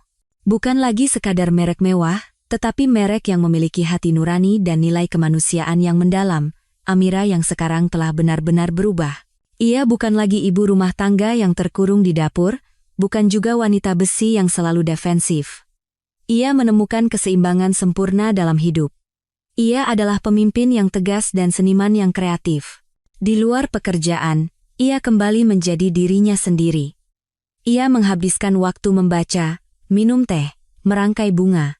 Ia melakukan perjalanan jauh sendirian, dari Gunung Bromo hingga desa-desa putih di Sumba, untuk mencari inspirasi dan memperkaya jiwanya. Ia menjalani kehidupan yang bebas dan penuh, tanpa belenggu. Ia tidak mencari hubungan baru, juga tidak takut kesepian. Ia menyadari bahwa kebahagiaan sejati tidak datang dari kehadiran seorang pria, tetapi dari kepenuhan dan kedamaian jiwanya sendiri. Ia telah menemukan versi dirinya yang lebih baik, lebih kuat, dan lebih bahagia dari sebelumnya. Musim gugur di Yogyakarta seindah lukisan cat air. Daun-daun ginkgo keemasan gugur dengan lembut di atas halaman pendopo yang tenang. Atap joglo kuno terpantul di kolam yang tenang. Amira berada di sana untuk perjalanan yang menggabungkan pengawasan proyek pengrajin dan pencarian inspirasi untuk koleksi berikutnya. Setelah menyelesaikan pekerjaannya, ia menghadiahkan dirinya sendiri sore yang tenang dengan berjalan-jalan di sekitar Taman Sari, kompleks peninggalan keraton yang penuh sejarah. Ia mengenakan gaun sutra panjang berwarna biru langit, rambutnya tergerai, dan di tangannya ada sebuah kamera film tua.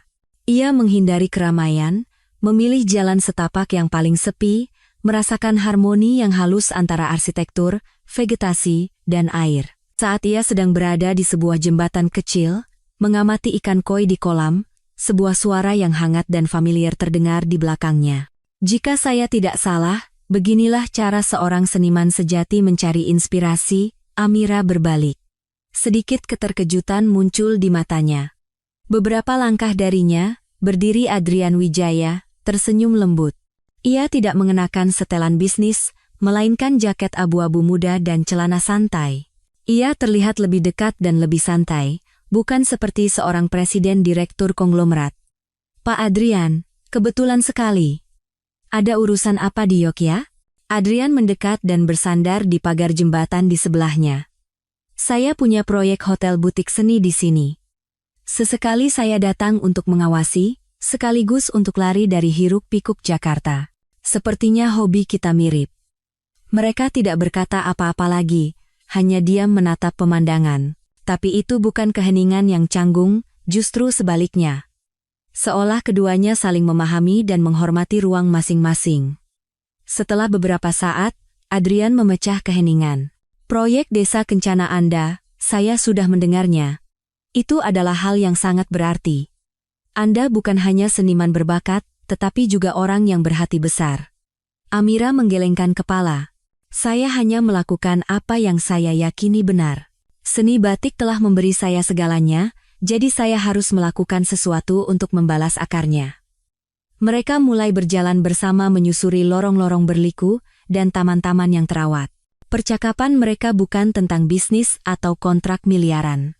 Mereka berbicara tentang arsitektur era Mataram, filosofi ukiran, dan bagaimana cahaya dan bayangan berubah di atas air seiring berjalannya waktu. Adrian memiliki pengetahuan yang mendalam tentang budaya dan seni. Interpretasinya selalu segar dan memikat, sementara Amira, dengan mata seorang seniman, melihat keindahan yang halus dan emosi tersembunyi di setiap sudut yang mungkin dilewatkan oleh orang biasa. Mereka adalah dua jiwa yang sefrekuensi, menemukan pemahaman dan resonansi tanpa perlu banyak kata. Saat melewati sebuah galeri, Adrian berhenti di depan sebuah relief yang menggambarkan singa, elang, dan rusa, simbol kebangsawanan dan kekuatan. Ia menatap Amira, tatapannya dalam dan tulus. Melihat Anda hari ini, saya benar-benar mengerti arti kata keanggunan. Itu tidak datang dari pakaian mewah atau perhiasan mahal. Itu datang dari kekuatan setelah melewati badai, dari kedamaian setelah melepaskan dendam. Bu Amira, saya benar-benar mengagumi Anda.